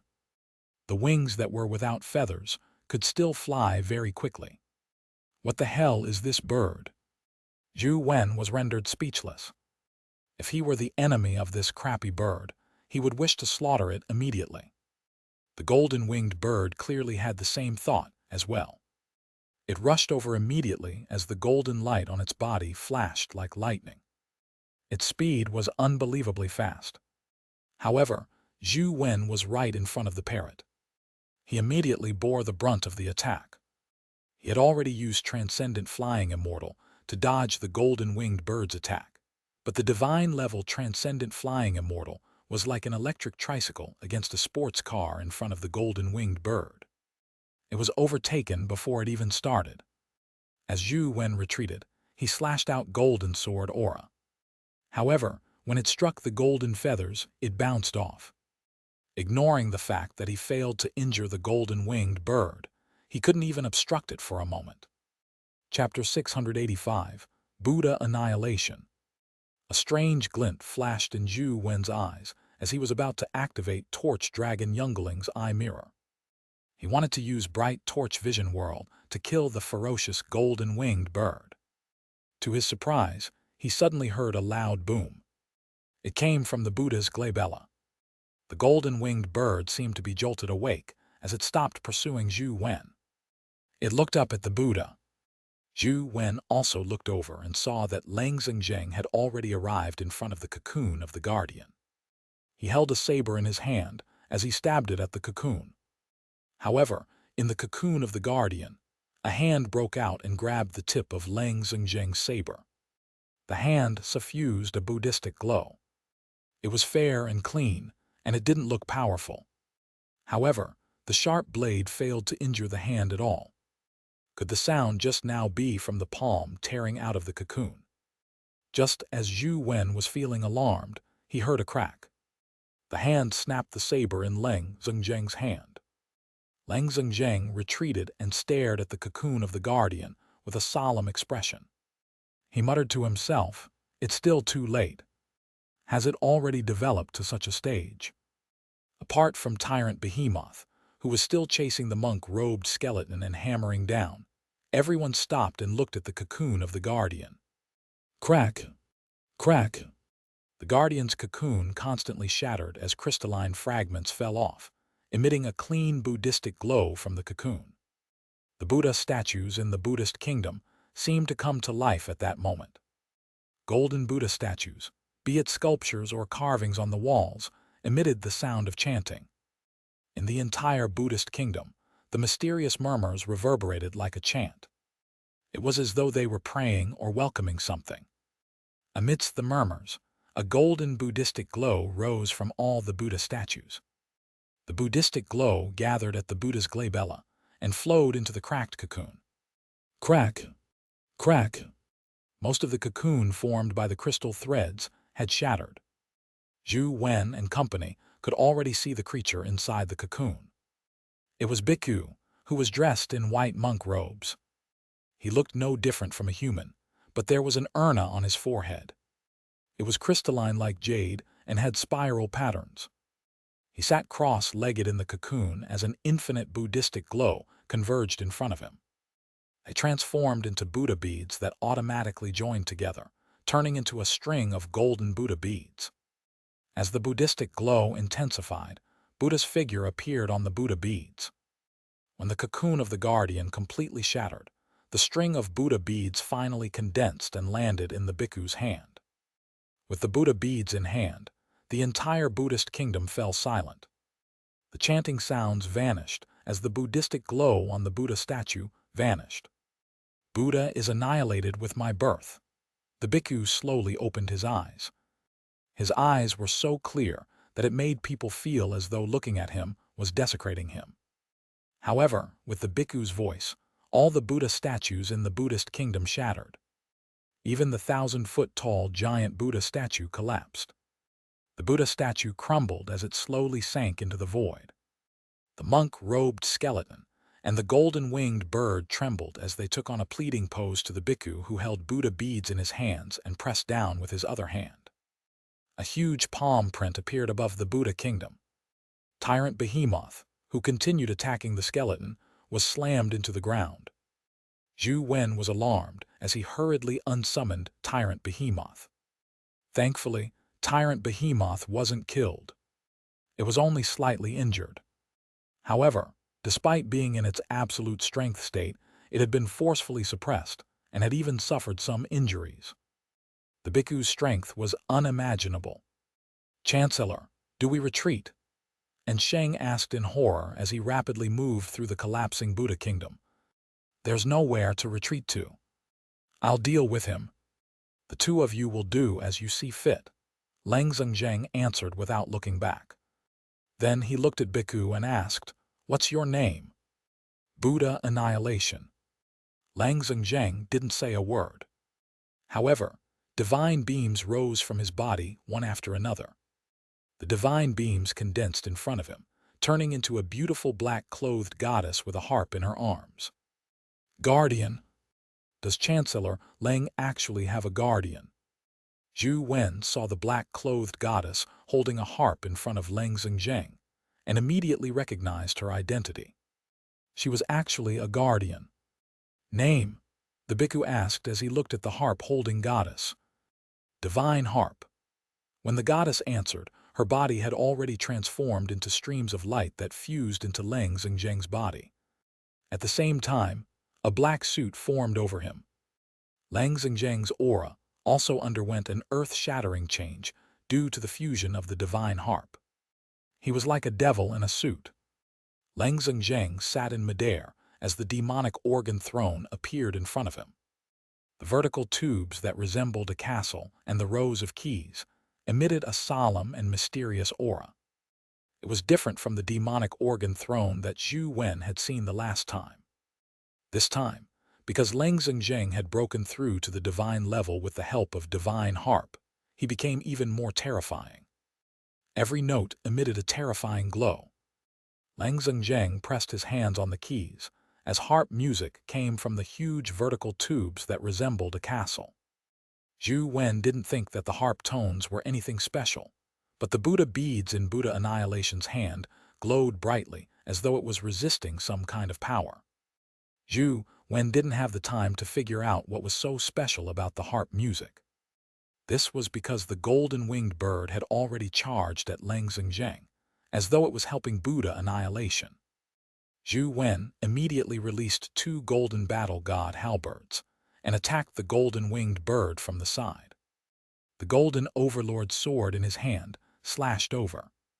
The bald parrot stood on Zhou Wen's shoulder and shouted at the golden-winged bird, "Little eagle brat, your daddy is here." The monk-robed skeleton also wanted to charge at Lang Zheng, and Sheng rushed over and stopped him, but Sheng only had one mythical creature, Love Letter. Love Letter was far from being the monk-robed skeleton's match. All it could do was constantly retreat and use various strange skills to delay the monk-robed skeleton's advance. Seeing that Sheng was in danger, Zhou Wen summoned Tyrant Behemoth again to help Sheng fight the monk-robed skeleton. Tyrant Behemoth had suffered some injuries, but thankfully, it wasn't seriously injured. After charging into the collapsing Buddhist kingdom, it immediately activated its absolute strength again. For some reason, the monk-clothed skeleton fearlessly faced Tyrant Behemoth and stuffed the crystal in its eye socket. The moment the crystal entered his socket, it emitted a golden glow. It made the skeleton's bones burn with golden flames, as though it was bathing in nirvana flames. Boom! The monk-clothed skeleton's bone fist collided with Tyrant Behemoth's fist. They were evenly matched, and neither of them managed to gain the upper hand. The terrifying shockwave produced from the collision of strength caused the already damaged streets to be further destroyed. Chapter 686, Violent Annihilation. Tyrant Behemoth was extremely violent and ferocious as it constantly attacked. Its absolute strength had a time limit, and it had already used it for nearly 10 minutes. Now that it was activated again, it only had about 20 minutes remaining. It needed to determine the victor in 20 minutes. And Sheng didn't attack the monk-robed skeleton with Tyrant Behemoth. He watched from the side as though he was observing and searching for an opportunity. As Zhou Wen fought the golden-winged bird, the dragon wings on his back trembled. The 2 golden battle god halberd attacked from both sides as the golden overlord sword in his hand constantly slashed out golden sword aura. However, the golden-winged bird's speed was just too fast. It was so fast that Zhou Wen's eyes couldn't keep up with its actions. Before he could see what was happening, he heard a crack.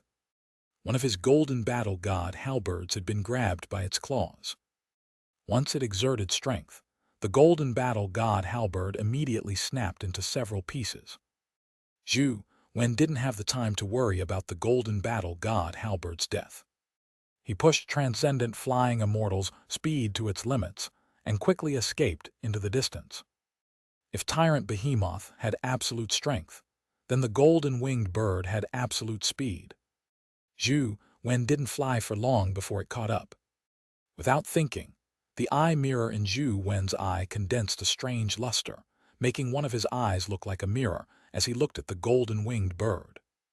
The golden-winged bird seemed to sense danger. The mysterious ancient text on its wings shimmered as it vanished from Zhou Wen's sight. Boom! Zhou Wen felt a heavy blow on his back. His body slammed into the ground like a meteor, leaving a huge hole in the Golden Palace. The golden-winged bird's might was even more ferocious. With a flash, it grabbed the golden battle god halberd that was flying in the air and instantly snapped it into several pieces. Zhou Wen crawled out of the ground and felt unbearable pain, but he wasn't seriously injured. As for the substitute talisman, it had already dissipated into ashes. Thankfully, I brought the substitute talisman. If I had known, I would have drawn a few more. Zhou Wen was alarmed. If not for the substitute talisman, even if he didn't die, the six-winged guardian dragon would have died. Unfortunately, substitute talismans were too difficult to draw. Success or failure depended on fate. Zhou Wen had drawn so many of them, but he had only succeeded once when his heart and mind were one. Later, he drew many more times, but none of them succeeded. Zhou Wen was too frustrated to continue drawing. After the golden-winged bird snapped the golden battle god halberd, its bloody, cold eyes looked into the palace's hole. It flapped its wings again and instantly vanished. FKU. Zhou Wen's heart palpitated as goosebumps rose. Knowing that danger was approaching, he didn't dare hesitate any further as he summoned Torch Dragon Youngling. Torch Dragon Youngling's massive body appeared and burst through the palace. It looked up angrily at the sky. Zhou Wen stood on its head and used the Truth Listener earring's ability to observe his surroundings. He realized that the golden-winged bird had already flown into the sky. Clearly, it was afraid of Torch Dragon's appearance. However, in just an instant, the golden-winged bird turned ferocious again.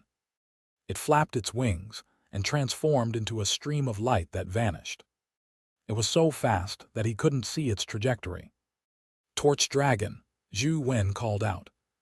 In fact, without Zhou Wen's order, Torch Dragon had already moved. The scales on its body converged like eyelids as rows of Torch Dragon eyes appeared. It was its World King transformation.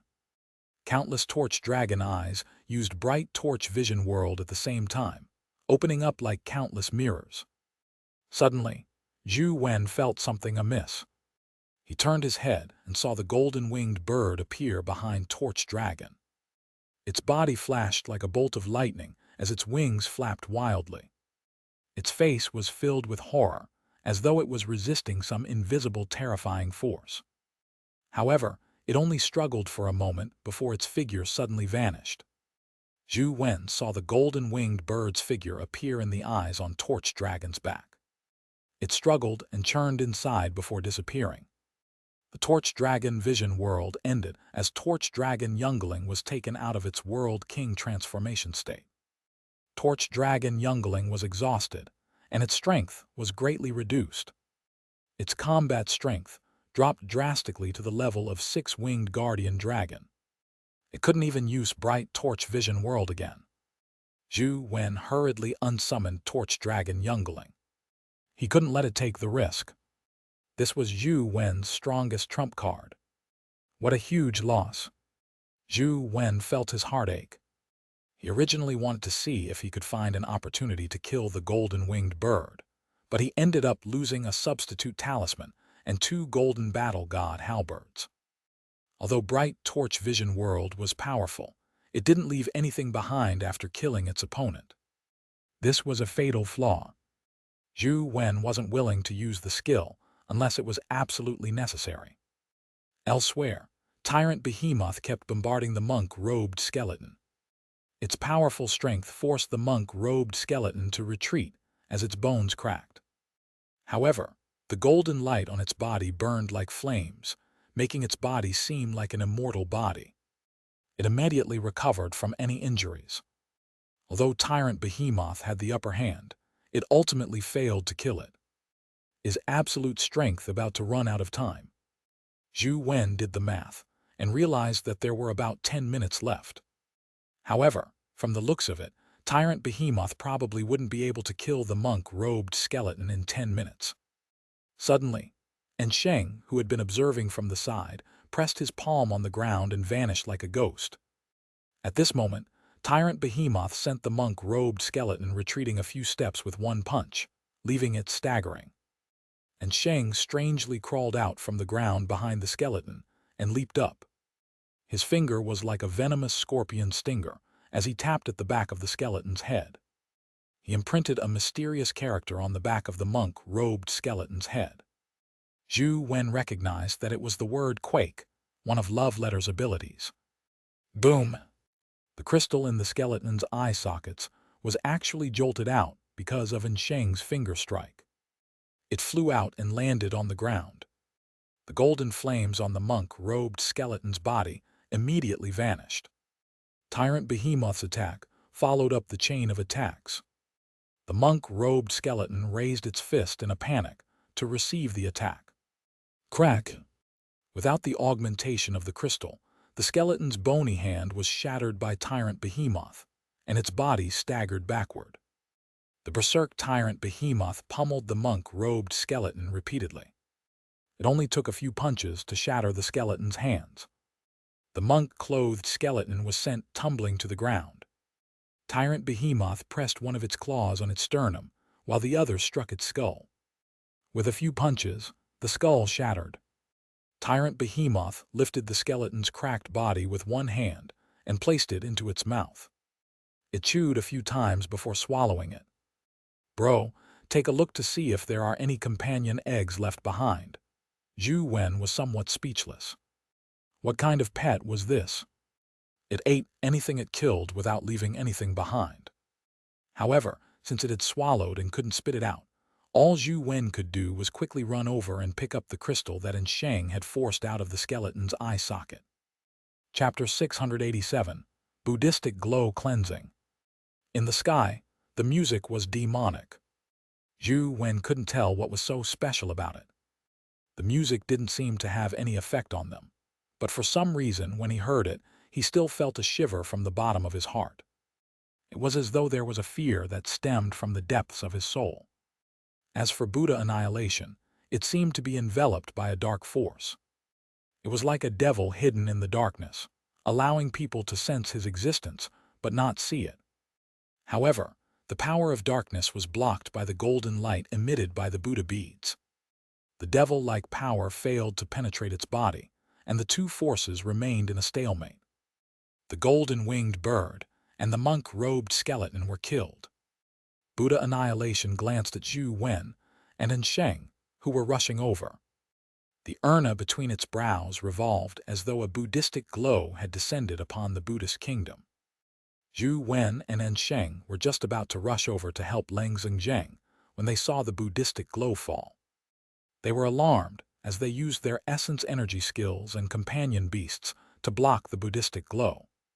However, they soon realized that the Buddhistic glow didn't affect them at all.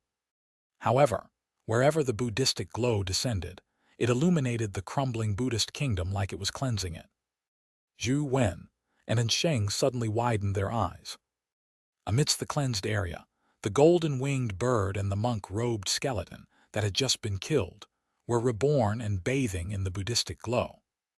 Zhou Wen was dumbfounded as he said to Sheng in bewilderment, "Ah, Sheng, pinch me. I want to know if I'm hallucinating." "I think I'm hallucinating as well." And Sheng swallowed his saliva and said with great difficulty, "Young Master Wen, your companion beasts were able to kill them just now. They should still be capable of doing so now, right?" "No way. My companion beast is enervated from earlier. If those two fellows really come back to life, the method from before definitely won't work," Zhou Wen said.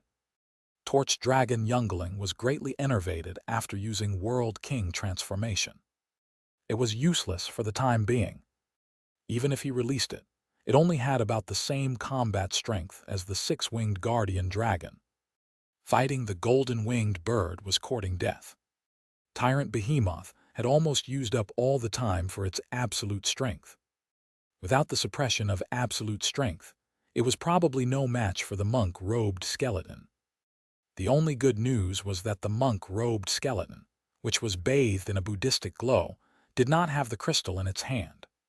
From the looks of it, the crystal wasn't part of the monk-robed skeleton. The only one was the one in Zhou Wen's hand.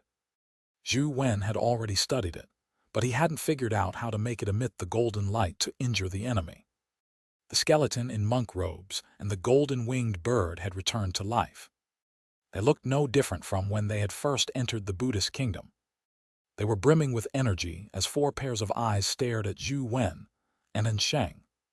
"Young Master Wen, do you have any other companion beasts that can kill them?" Sheng asked. "I do have companion beasts, but I don't know if I can kill them," Zhou Wen said with a bitter smile. "Then let's prepare to risk our lives," Sheng said through gritted teeth. "Son, come here. Your daddy is here." The bald parrot was still alive. It jumped onto Zhou Wen's shoulder and shouted at the golden-winged bird. Boom! Zhou Wen punched it to the ground and thought to himself, why would Lang Zheng raise such a companion beast? The monk-robed skeleton and the golden-winged bird rushed towards Zhou Wen. The monk-robed skeleton's target was the crystal in Zhou Wen's hand, and the golden-winged bird clearly hated Zhou Wen and the parrot to death. It wanted to kill Zhou Wen and the parrot first.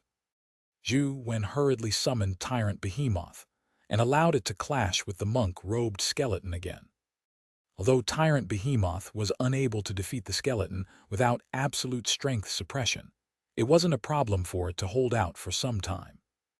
Now, the most difficult thing to deal with was the golden-winged bird. It was too fast, so fast that Zhou Wen couldn't dodge its attack. If he couldn't kill it, Zhou Wen would be the one to die. Truth Listener and Demonic Neonate were summoned by Zhou Wen at the same time.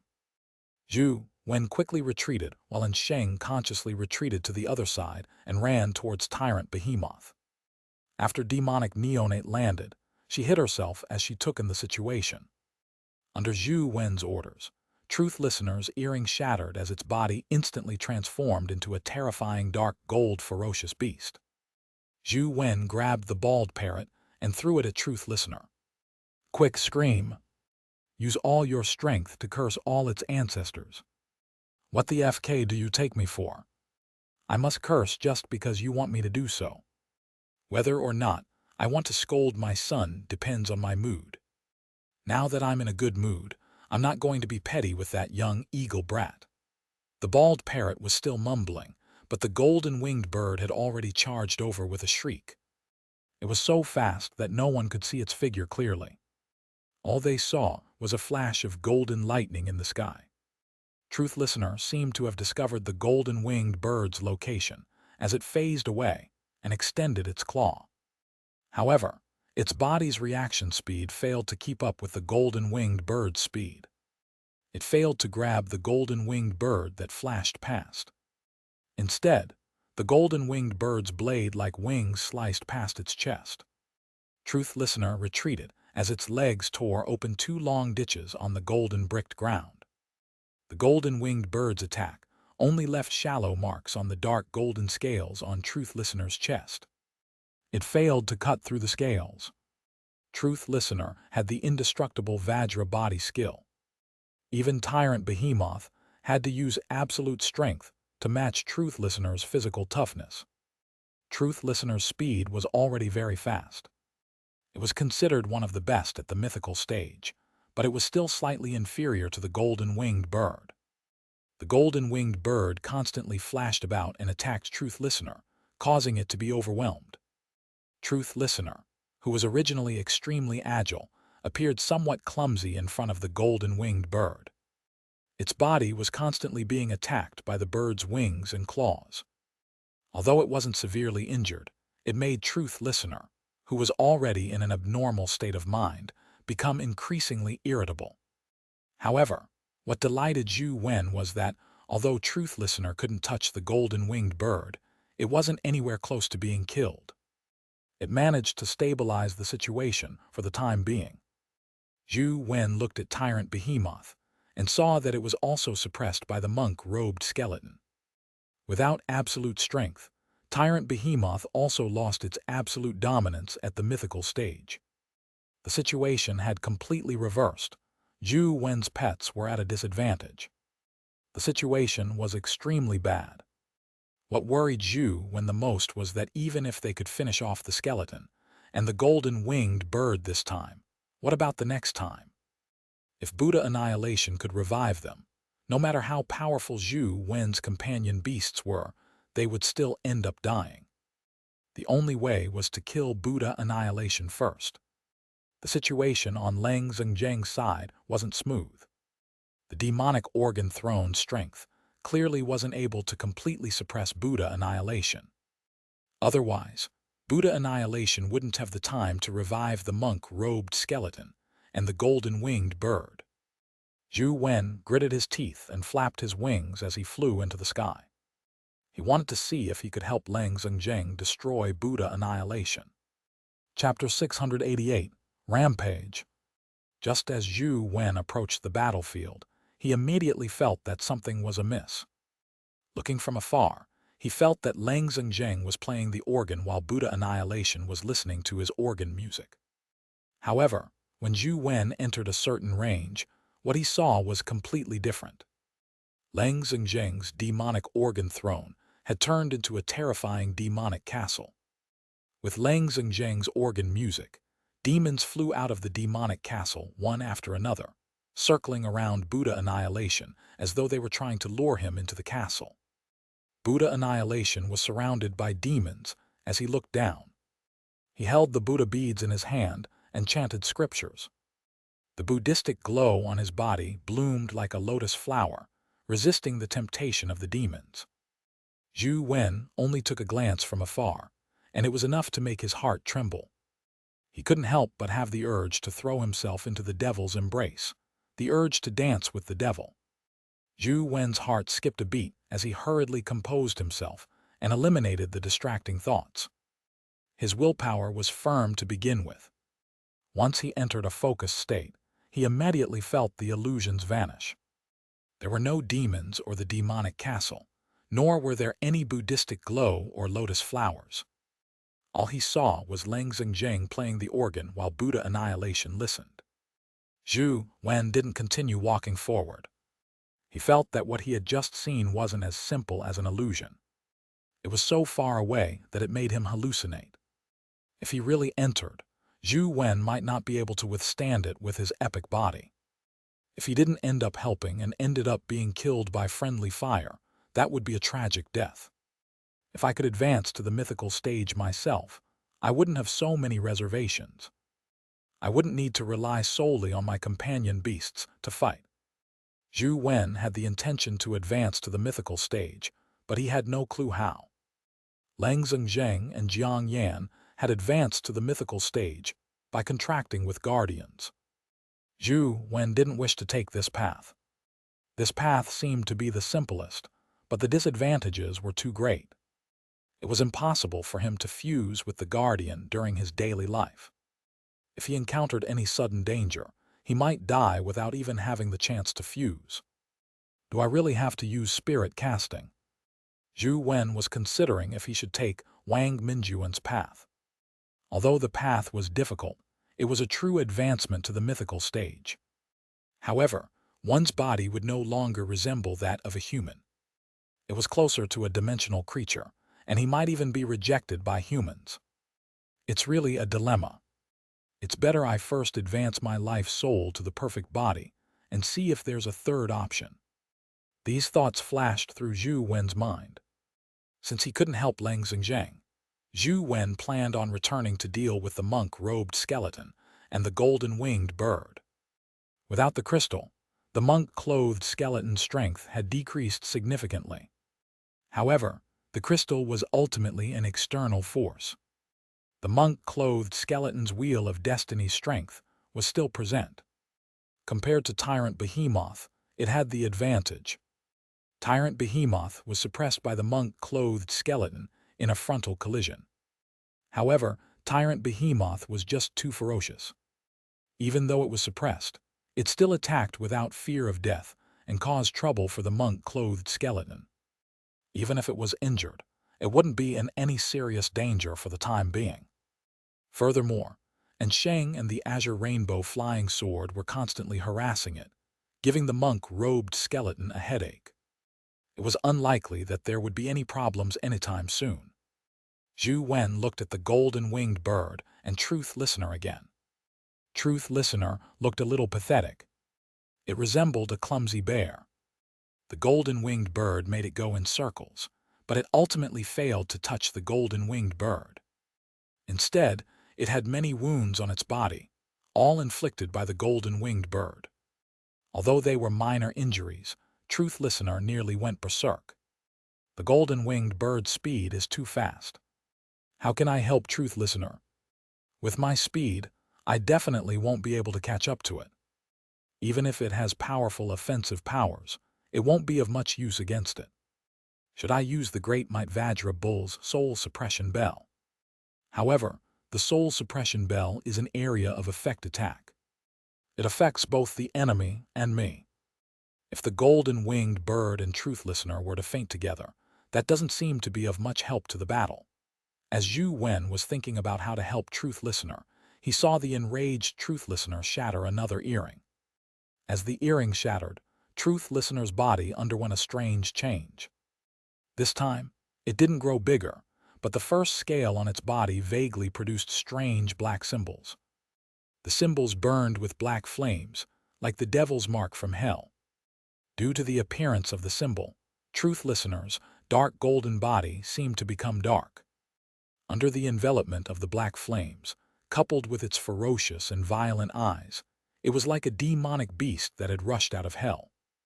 Zhou Wen could sense that Truth Listener's emotions had become even more irritable and unstable. It was showing signs of madness, making Zhou Wen almost unable to sense the soul connection between them. The golden-winged bird once again flashed past Truth Listener's side, but this time, Truth Listener's claw grabbed the golden-winged bird's leg. Boom! Truth Listener exerted strength in its arm and pulled the golden-winged bird down from the sky. It slammed heavily onto the ground, creating a huge crater in the golden ground. Then, Truth Listener grabbed the golden-winged bird's legs with both claws and let out a violent roar. It suddenly exerted strength and was about to rip the golden-winged bird into two. The golden-winged bird's body shimmered with golden light as its legs were torn apart. The mysterious symbol on its feathers kept trembling.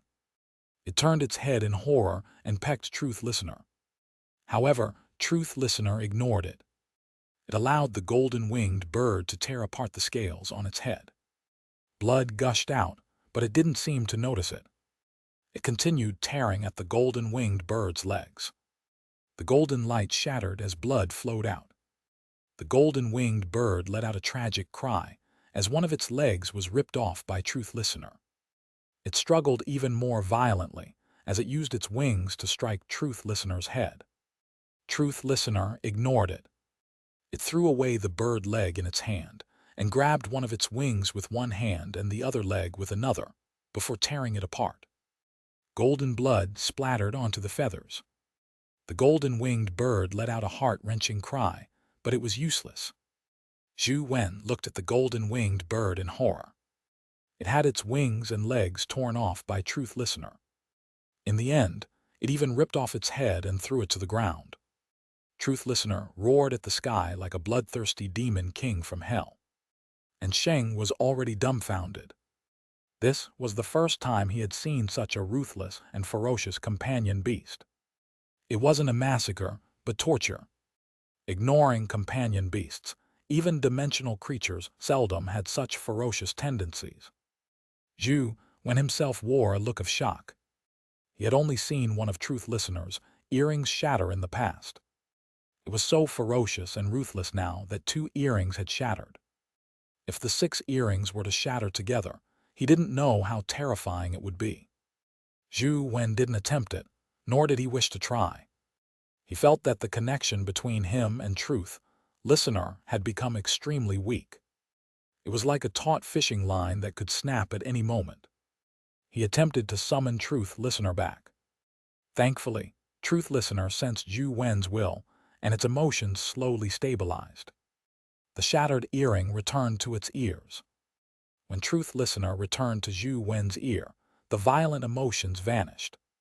Chapter 689, Invisible Fire. Thankfully, nothing happened. Zhou Wen couldn't help but heave a sigh of relief when he felt Truth Listener's emotions slowly calm down. Every time Truth Listener's earring shattered, it gave Zhou Wen an ominous feeling. If not for the fact that he had no choice, Zhou Wen wouldn't be willing to let Truth Listener shatter the earring to fight. However, in this situation, there was nothing else he could do. Zhou Wen had already used all the combat strength he could muster, so there was no way he could hold back. With the golden-winged bird dead, Zhou Wen no longer had any worries. Unfortunately, he didn't discover any companion eggs or dimensional crystals. Gripping the golden overlord's sword tightly, Zhou Wen charged at the monk-robed skeleton. At the same time, he summoned the great Might Vajra bull and used the soul suppression bell as support to attack the monk-robed skeleton. Without the help of the crystal, the monk-clothed skeleton's strength decreased significantly. Under the siege, it was stunned by the soul suppression bell. Zhou Wen took the opportunity to slash at it, slicing off one of its legs, causing its movement to slow down significantly. And Sheng also took the opportunity to use the fixing incantation. Although it couldn't completely freeze the skeleton's body, it made it pause for a moment. Tyrant Behemoth's body expanded as it used the mountain-devouring skill to swallow the monk-robed skeleton. Knock! Knock! Knock! Zhou Wen saw Tyrant Behemoth's stomach twitch like a drum, but it didn't last long. It's finally done. Zhou Wen didn't dare relax as he turned to look at Buddha Annihilation. Indeed, he saw the urna on his forehead glow once again. Immediately, another Buddhistic glow descended. In the Buddhistic glow, the monk-robed skeleton and the golden-winged bird were born once again as their bodies gradually condensed. Although he had expected it, Zhou Wen's expression was still ugly. He turned his head to look at the golden-winged bird's corpse that he had just killed and saw that it was still scattered across the ground. It hadn't disappeared. Damn it! What kind of power does that Buddha Annihilation's urna have to revive a mythical creature out of thin air? Just as Zhou Wen was feeling depressed, something even more shocking happened. It wasn't just the skeleton and the golden-winged bird that were reborn in the Buddhistic glow. The two golden battle god halberds that were killed were in the lineup as well. However, the two golden battle god halberds that had been revived had no connection to Zhou Wen, much less be under his control. They are both guardians, so why is Buddha Annihilation so much stronger than the six-winged Seraphim? What kind of ability is this? Could it be that any creature or companion beast that dies near him can be revived and used by him? Zhou Wen guessed inwardly. If that's the case, what's the point of fighting? Just surrender and commit suicide. It's impossible to win unless I kill Buddha Annihilation first. Zhou Wen was somewhat tempted. Thinking of such a bug-like ability, he felt quite delighted if he could obtain it. Unfortunately, Buddha Annihilation might not be willing to contract with him. Even if it was willing, Zhou Wen wasn't willing to do so. His companion beast, demonic neonate, had signed a master-slave contract. If he signed a guardian contract, wouldn't that be too lame in comparison? As Zhou Wen pondered over, the skeleton, the golden-winged bird, and the two golden battle god halberds rushed over. It was obvious that the golden battle god halberds were completely heartless and wanted to destroy Zhou Wen and company. Zhou Wen had no choice but to summon Truth Listener. He got it to remove the restrictions of one earring and continue fighting. Zhou Wen faced the golden battle god halberds himself. With his understanding of the golden battle god halberds, he quickly used the golden overlord sword to snap the two golden battle god halberds. Truth Listener was still fighting the golden-winged bird to the death. Tyrant Behemoth was dragging its exhausted body as it fought the monk-robed skeleton. And Sheng, the azure rainbow flying sword, and the bald parrot were all helping. Zhou Wen originally wanted to rush forward to help, but he thought that even if he killed them, it would be useless. Buddha Annihilation would still revive them. These revived mythical creatures look no different from the former mythical creatures or even companion beasts. Are they really identical to their original forms? Zhou Wen activated the Hell King's eye and glanced at the golden-winged bird and the monk-robed skeleton, hoping to see if he could discover any differences. A vertical crack appeared on Zhou Wen's glabella. It looked like a third eye, but there were no pupils in it. It was as though it was connected to hell, as ghostly cries sounded. Even with the Hell King's eye, he couldn't tell how different these resurrected mythical creatures were from their original bodies. They looked no different from real creatures. They also had invisible flames on them, and they looked rather thick. While Zhou Wen was observing, Truth Listener was already on the brink of going berserk. Zhou Wen thought for a moment and charged at the monk-robed skeleton. He planned on dealing with it before getting Tyrant Behemoth to help Truth Listener alleviate some of the pressure. Where did demonic neonate go? Why haven't I seen her attack? Zhou Wen was somewhat surprised. He sensed demonic neonate's location and realized that she was hiding in a pile of ruins. She was secretly looking at Buddha Annihilation, who was sitting cross-legged in the sky. So she's targeting Buddha Annihilation. I wonder if it's possible. Although Grim Demon is also a guardian, it feels so weak. It feels weaker than the six-winged Seraphim. Zhou Wen was somewhat worried. If demonic neonate attacked Buddha Annihilation and ended up being killed by it, it would be a huge loss. Zhou Wen was still optimistic about demonic neonate's future. He had been waiting for the day she returned to the mythical stage, so he was unwilling for her to risk her life. If Grim Demon knew what Zhou Wen was thinking, he would probably vomit blood and faint in the bathroom. Grim Demon wasn't weak. It was only because it was limited by the master-slave contract. Furthermore, as the master, demonic neonate was too weak, which greatly reduced its combat strength. Otherwise, it wouldn't be so weak. Zhou Wen rushed forward to help Tyrant Behemoth fight, and summoned the Great Might Vajra Bull and Torch Dragon to help. He wanted to kill the monk-robed skeleton as soon as possible. While fighting, Zhou Wen kept his Hell King's eye open. He wanted to see if there was anything different between the monk-robed skeleton and the monk-robed skeleton that would be revived later. Before Truth Listener went berserk again, Zhou Wen finally managed to kill the monk-robed skeleton. However, this time, Zhou Wen had cleaved apart the skeleton's head with his sword. At this moment, something strange happened.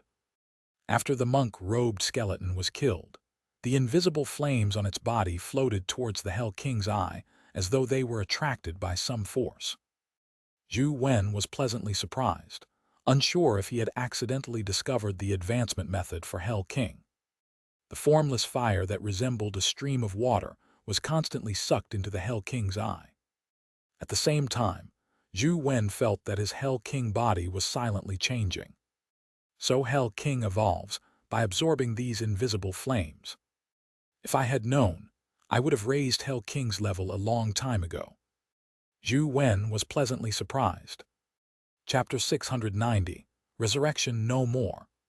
With the monk-robed skeleton dead, Zhou Wen commanded Tyrant Behemoth to reinforce Truth Listener.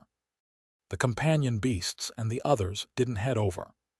Apart from top-notch companion beasts with especially powerful bodies like Tyrant Behemoth and Truth Listener, the other creatures would die if they went up. The golden-winged bird's speed was just too fast. One had to withstand its attacks head-on, but its attack power was especially powerful. Even ordinary mythical companion beasts couldn't withstand it. With Tyrant Behemoth joining the fray, Truth Listener's pressure decreased significantly, but the battle became even more intense. It was similar to Truth Listener's situation. Without the suppression of absolute strength, Tyrant Behemoth couldn't touch the golden-winged bird. It was only an additional target to take a beating, sharing half the brunt of the firepower. Zhou Wen had been using his mind to control Truth Listener, preventing it from shattering the second earring. Firstly, it was easy to lose control when it was in its berserk state due to the shattering of the earring. Secondly, even if it killed the golden-winged bird, it would still be revived by Buddha Annihilation. It was useless to kill it. It was better to drag it out. I'm really stupid. I should have thought of a way to kill the golden-winged bird first and leave behind the easier monk-robed skeleton. Zhou Wen suddenly realized that he had done something wrong. Chancellor Leng's situation doesn't seem too good, and Sheng came to Zhou Wen's side and said as he looked up into the sky.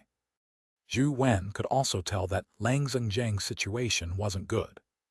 His demonic organ throne had been unable to suppress Buddha annihilation, despite all this time. Under such circumstances, the party taking the initiative to attack would suffer. Once the opponent found a chance to counterattack, Lang Zhengjang would be in danger. The battle between the two of them is almost at the peak of the mythical stage. Our strength isn't enough to interfere in the battle, even if we rely on companion beasts to influence the direction of the battle. We need to find an appropriate opportunity. Zhou Wen sighed and said, "If my torch dragon youngling hadn't expended too much energy, it might have the ability to forcefully change the battle's trajectory. But it won't work now." And Sheng smiled and said, "Young Master Wen, don't worry. The quality and quantity of your companion beasts are enough to stand tall amongst the Federation. Even the people with the most companion beasts in the 6 hero families are probably inferior to you.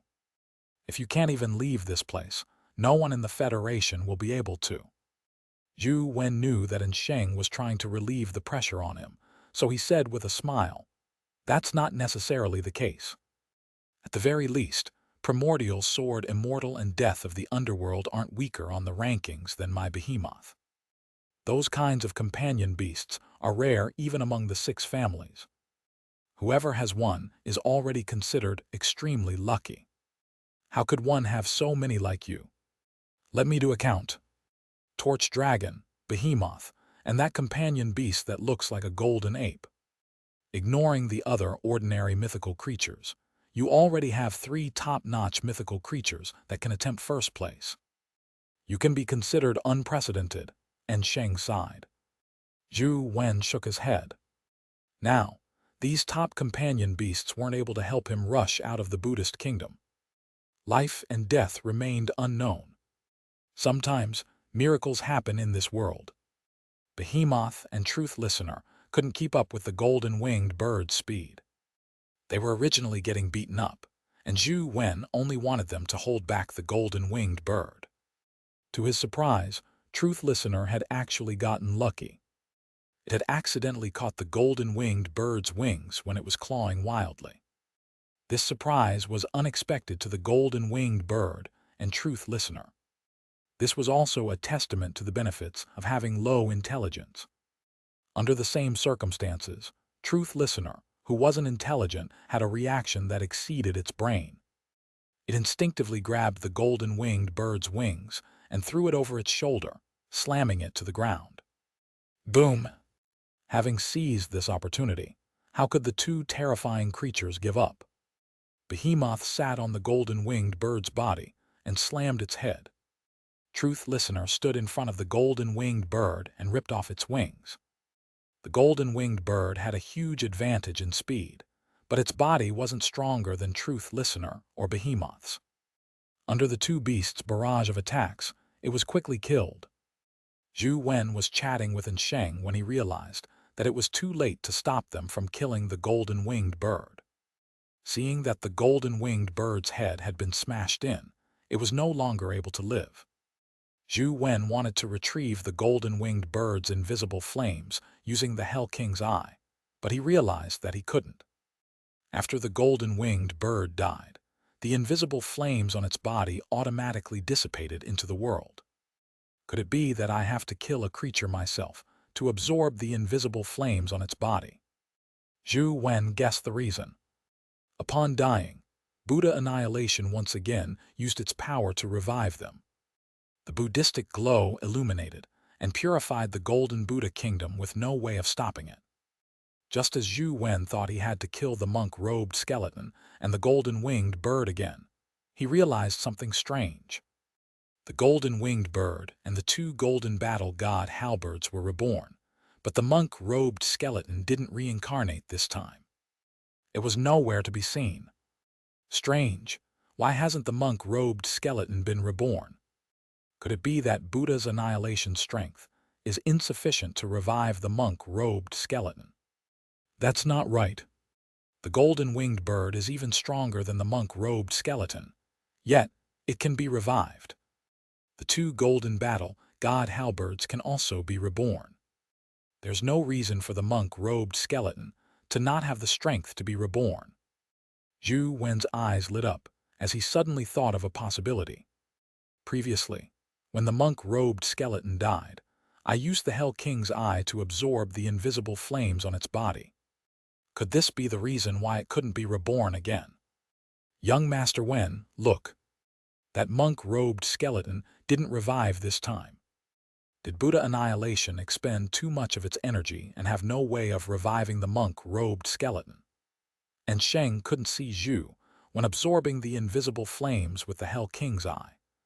So his conclusion was similar to Zhou Wen's first thought. I think I might know how to prevent them from being revived, Zhou Wen said as he impatiently charged at the two golden battle god halberds. Tyrant Behemoth and Truth Listener also charged at the golden-winged bird and began their painful battle again.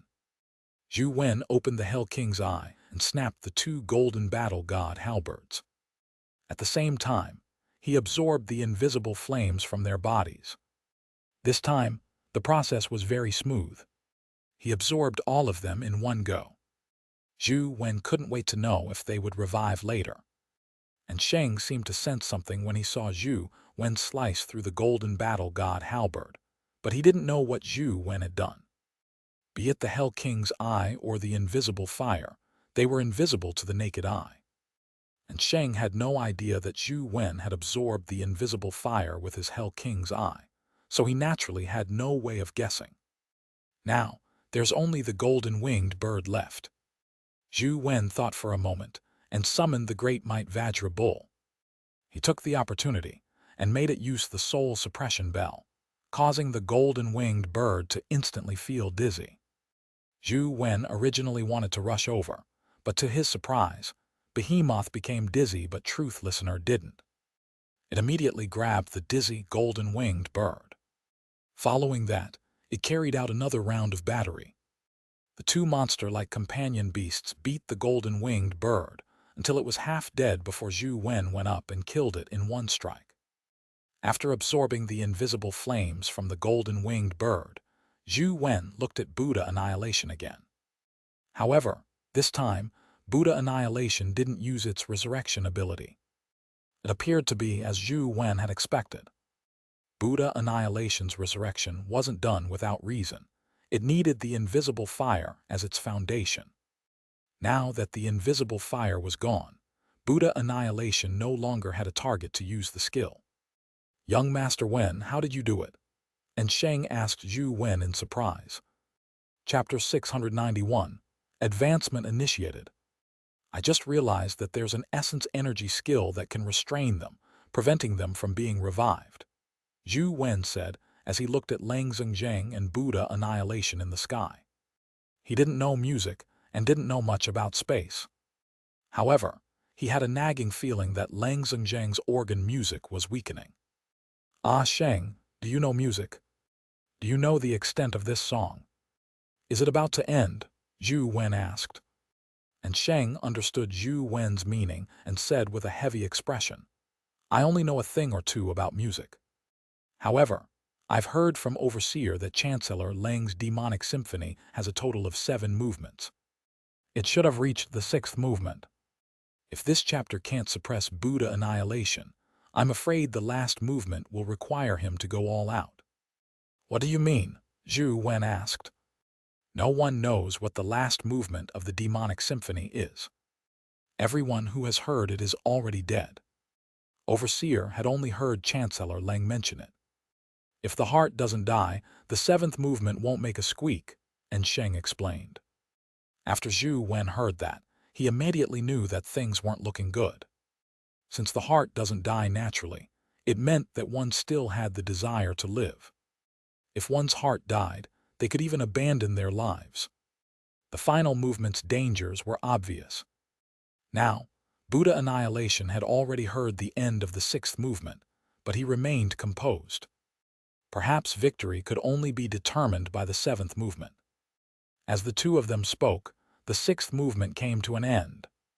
Although the first 6 musical movements had some ups and downs, in general, they were all gentle tunes that spurred one to improve themselves. When the first note of the seventh movement sounded, everything changed. The musical note seemed to have an irresistible charm. The moment it sounded, Zhou Wen and Sheng felt an illusion appear in front of them. The crumbling Buddhist kingdom seemed to have turned into hell. Death filled the air as countless vengeful souls extended their palms from underground and let out painful cries. The demonic organ throne in the sky didn't change at all. It was still the demonic organ throne, but Lang Zheng, who was sitting in front of the organ, emitted a terrifying demonic aura. He looked like a devil dressed in a suit. The demonic aura around him surged into the sky as his fingers danced. He pressed on the keys in a frenzy. His eyes were burning with zeal as he seemed to be possessed. The organ hasn't changed, but the person has been possessed. This movement is too dangerous and evil. Even Zhou Wen, who didn't know music, couldn't see the horror of Chancellor Lang's movement. In the past, it could be said that it was enticing one into entering a demonic state, but now, it was becoming one with the devil. The dangers involved only could be imagined. Buddha Annihilation was still sitting cross-legged in the void. He closed his eyes and chanted. He held the Buddha beads with his fingers and emitted a supreme Buddhistic glow to block the terrifying demonic music. However, when the seventh movement sounded, even Buddha Annihilation showed a change in expression. The Buddha beads in his hand scattered and fell into the void. The Buddha patterns on the Buddha beads revealed smiling faces. However, the smiles looked as ferocious as a devil's smile. It was as crazy and evil as Lang Zheng's expression. Buddha Annihilation opened its eyes as the urna on its forehead emitted a crystalline glow to resist the demonic music. On his body, black-red patterns that represented the devil appeared as they constantly spread across his body. The final target was the urna. Zhou Wen and Sheng felt their hearts tremble. They couldn't help but be alarmed when they saw the demonic patterns on their bodies. Young Master Wen quickly retreat, and Sheng pulled Zhou Wen back. The two of them retreated again and again before they felt much better. Zhou Wen used the small perfection of Wisdom Sutra to resist the hellish demonic music, and it immediately had an effect. The demonic patterns on his body gradually receded, and Sheng gradually returned to normal. The two of them looked at each other in horror. Despite being so far away, they were still affected. Buddha Annihilation, who faced Lang Zheng directly, experienced an indescribable pressure. Chancellor Lang is indeed worthy of being known as the strongest existence beneath the mythical stage. Even Buddha can become a devil. I'm afraid there aren't many people in the world who can withstand such organ music. Zhou Wen couldn't help but praise Lang Zheng, who was like a devil. More and more demonic runes appeared on Buddha Annihilation's body, almost covering his entire body. Only his urna shone with a Buddhistic glow. Zhou Wen and Sheng were nervous, but Lang Zheng's organ music was getting crazier. They knew that it was probably the final critical moment. Suddenly, the urna between Buddha Annihilation's eyebrows glowed brightly, illuminating the world like a sun. It's coming! Zhou Wen and Sheng's hearts were in their mouths. They knew that victory or defeat depended on this strike. Anyone who retreated would probably be severely injured. At the instant Buddha Annihilation's urna released a blinding light, a dark purple beam of light silently passed through the hellish scene and stabbed into Buddha Annihilation's back. Buddha Annihilation's pupils constricted as the urna on his forehead dimmed. The demonic organ music immediately invaded his urna. A trace of black demonic aura appeared in the originally flawless urna. Furthermore, wisps of the demonic aura continued to seep into it, weakening the urna's glow. Demonic neonate. Zhou Wen immediately recognized the sword that had stabbed into the Buddha Annihilation's back. It was the demonic sword in demonic neonate's arms. The demonic sword inched into Buddha Annihilation's heart. With him severely injured and the invasion of the demonic music, the situation changed drastically. As its urna was gradually corroded by the demonic music, Buddha Annihilation's peaceful face also began to distort. Red light flashed in its eyes as the Buddha-like face gradually turned devilish. Buddha Annihilation stood up abruptly, as the power in its body erupted like a volcano. It wanted to send the demonic sword on its back flying, but the demonic sword seemed to be nailed into its bones. Not only did it fail to send it flying away, it even stabbed into Buddha Annihilation's heart at an even faster rate, piercing right through it. If Buddha Annihilation could maintain its Buddhist nature, the demonic sword might not have been capable of penetrating its heart that easily. However, the moment it became demonized, Grim Demon on the sword played a significant role. It made Buddha Annihilation unable to put up a resistance. Under the pincer attack of the demonic sword and the organ music, the extremely terrifying guardian ultimately couldn't withstand the attack. Its eyes gradually dimmed. The Buddhistic glow on Buddha Annihilation's body gradually extinguished. It also meant that his vitality was like a candle in the wind, about to extinguish at any moment. Just as Buddha Annihilation was at the end of the ropes, its eyes regained clarity. The demonic patterns on its body gradually receded, and it returned to its crystalline Buddha body. It sat down cross-legged and closed its eyes as it said slowly, "Annihilation of Buddha tonight is like the snuffing out of fire." With that sentence, the Buddha body burned like a piece of paper, turning to ash. At that moment, Zhou Wen suddenly felt his slaughterer-life soul tremble as though an invisible force was injected into it, rapidly evolving it. Zhou Wen was alarmed and delighted. He hadn't been able to find an advancement method for slaughterer, but now it had inexplicably advanced. Chapter 692, Evolved Body. With Buddha Annihilation dead, the Buddhist kingdom also collapsed. The Buddha statue completely shattered, turning into fragments that fell into the void. At the foundation of the Buddha, a stone door was revealed. "The exit is there. Let's go." Lang Zheng led Zhou Wen and Ensheng towards the door. When they went through the door, they realized that they were already outside the stone house. The stone house was wobbling and crumbling. Before long, it collapsed with a boom, reduced to a ruin. Zhou Wen looked at the tiny pile of rocks and felt as though he was dreaming. "I've finally come out alive." Zhou Wen decided that he had to draw a few substitute talismans when he returned. No matter how low the success rate was, he had to draw them.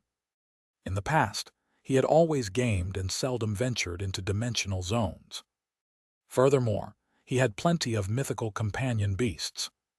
With a substitute talisman and 6-winged guardian dragon, he felt that it was enough to deal with any danger. However, the battle in the Buddhist kingdom made Zhou Wen realize how terrifying the guardians were. An uncontracted Buddha Annihilation was already this terrifying. It was probably more dangerous to encounter a contractor who already had an owner, as long as it wasn't a rookie like John. After the stone house collapsed, the phenomenon in Dragon Gate Grotto vanished and everything returned to normal. However, problems with the Dragon Gate Grotto's seal seemed to ensue after this. Often, some creatures would break out of the seal, making it much more frequent than before. Thankfully, most of them were mala or fairies. Furthermore, there weren't many of them. The troops stationed there could deal with them. "Tianzuo, your family's little Zhu is indeed not bad. He's worth grooming. You should spend more time on him," Lang Zheng said to Tianzuo before he left. The corners of Tianzuo's eyes twitched, but he couldn't retort his teacher. All he could do was lower his eyes and say yes. Zhou Wen, Feng Qiuyan, and Lai Xuan returned to their campus dorm and received a commendation. Feng Qiuyan and Lai Xuan had fought with their lives on the line and killed many dimensional creatures. Although they didn't kill any mythical creatures, they won plenty of illustrious merits. The military handed out medals to the students who had made contributions. However, Xianxia didn't come. Qin Wufu handed out the medals on his behalf. After Qin Wufu gave Zhou Wen the medal, he patted him on the shoulder and said, "Zhou Wen, if you wish to join the military, remember to come to me. There's freedom with me. No one can control you." Qin Wufu's words seemed to imply something, but Zhou Wen had no intention of joining the military at the moment. All he could do was give an excuse. When he returned to his dorm, he realized that there were many messages on his phone. Some were from Wang Lu, some from the Thirch, and many from Lucas. Wang Lu and Lucas had sent messages to ask Zhou Wen about the situation after hearing about the anomaly in Dragon Gate Grotto. The Thirch asked Zhou Wen for any updates, if he was willing to accept her conditions. He replied to the messages one by one. He didn't receive a reply from the Thirch. Wang Lu and Lucas quickly replied, and Zhou Wen explained his situation. Only when he was free did Zhou Wen have the time to carefully observe Slaughterer. After killing Buddha Annihilation, Slaughterer had automatically evolved. However, Slaughterer had always been mysterious. Zhou Wen's connection with Slaughterer was somewhat odd. He knew very little about it. He switched on his phone and switched to Slaughterer. Zhou Wen carefully studied Slaughterer's information. Slaughterer, evolved body. The information was simple, but it was equivalent to not saying anything. He only knew that he had advanced to an evolved body, but even the name hadn't changed at all. This was identical to the time when he condensed Slaughterer. Other life souls could be summoned to be used, but Slaughterer could only be used passively. It was completely different from the other life souls. Zhou Wen later experimented with some of Slaughterer abilities, such as infinite essence energy recovery or stat strengthening. Now that he had advanced to an evolved body, there was still no information. Zhou Wen could only figure it out himself. After entering a game dungeon and switching to Slaughterer, Zhou Wen attempted to use all sorts of skills to fight dimensional creatures. He wanted to see what new capabilities Slaughterer's evolved body had. Soon, Zhou Wen realized that Slaughterer's augmentation of his stats had increased significantly, and his essence energy recovery was faster. However, these were abilities that he already had in the past, so it wasn't surprising for them to be enhanced. Don't tell me there's no other ability. Zhou Wen attempted to communicate with Slaughterer, but unfortunately, just like before, Slaughterer didn't respond. It was like a lifeless machine that clung to his body. It's impossible to not have any new abilities, right? Zhou Wen felt that it was definitely not that simple, but after trying for a long time, he failed to discover any extraordinary abilities. I'll test it out slowly in the future. Zhou Wen thought for a moment before switching to the Hell King Life Soul. He planned on grinding it to a perfect body. He only needed to slay dimensional creatures to advance. The Hell King Life Soul was probably the easiest to advance. Just as Zhou Wen was about to begin a massacre in-game, he suddenly realized that the poison bats in front of him didn't have any invisible flames. Why is this happening? Zhou Wen frowned and looked at the horde of poison bats. He realized that there were no invisible flames on them. Zhou Wen exited the dungeon and logged into a few more dungeons. The outcome was the same. None of the dimensional creatures in-game had invisible flames. Could it be that there are no invisible flames because they are simulated creatures in-game? But that's not right. If the creatures in-game are different from the creatures in real life, why would a companion beast that drops have the invisible flame? For instance, an existence like the golden battle god Halberd has the invisible flames. What's the reason? Zhou Wen couldn't understand the reason why, and planned on heading to a dimensional zone in real life to take a look. Zhou Wen planned on heading to Tiger Cage Pass.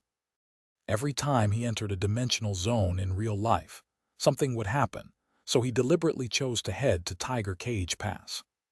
Tiger Cage Pass's final boss was the elegant Emperor Puppet's avatar.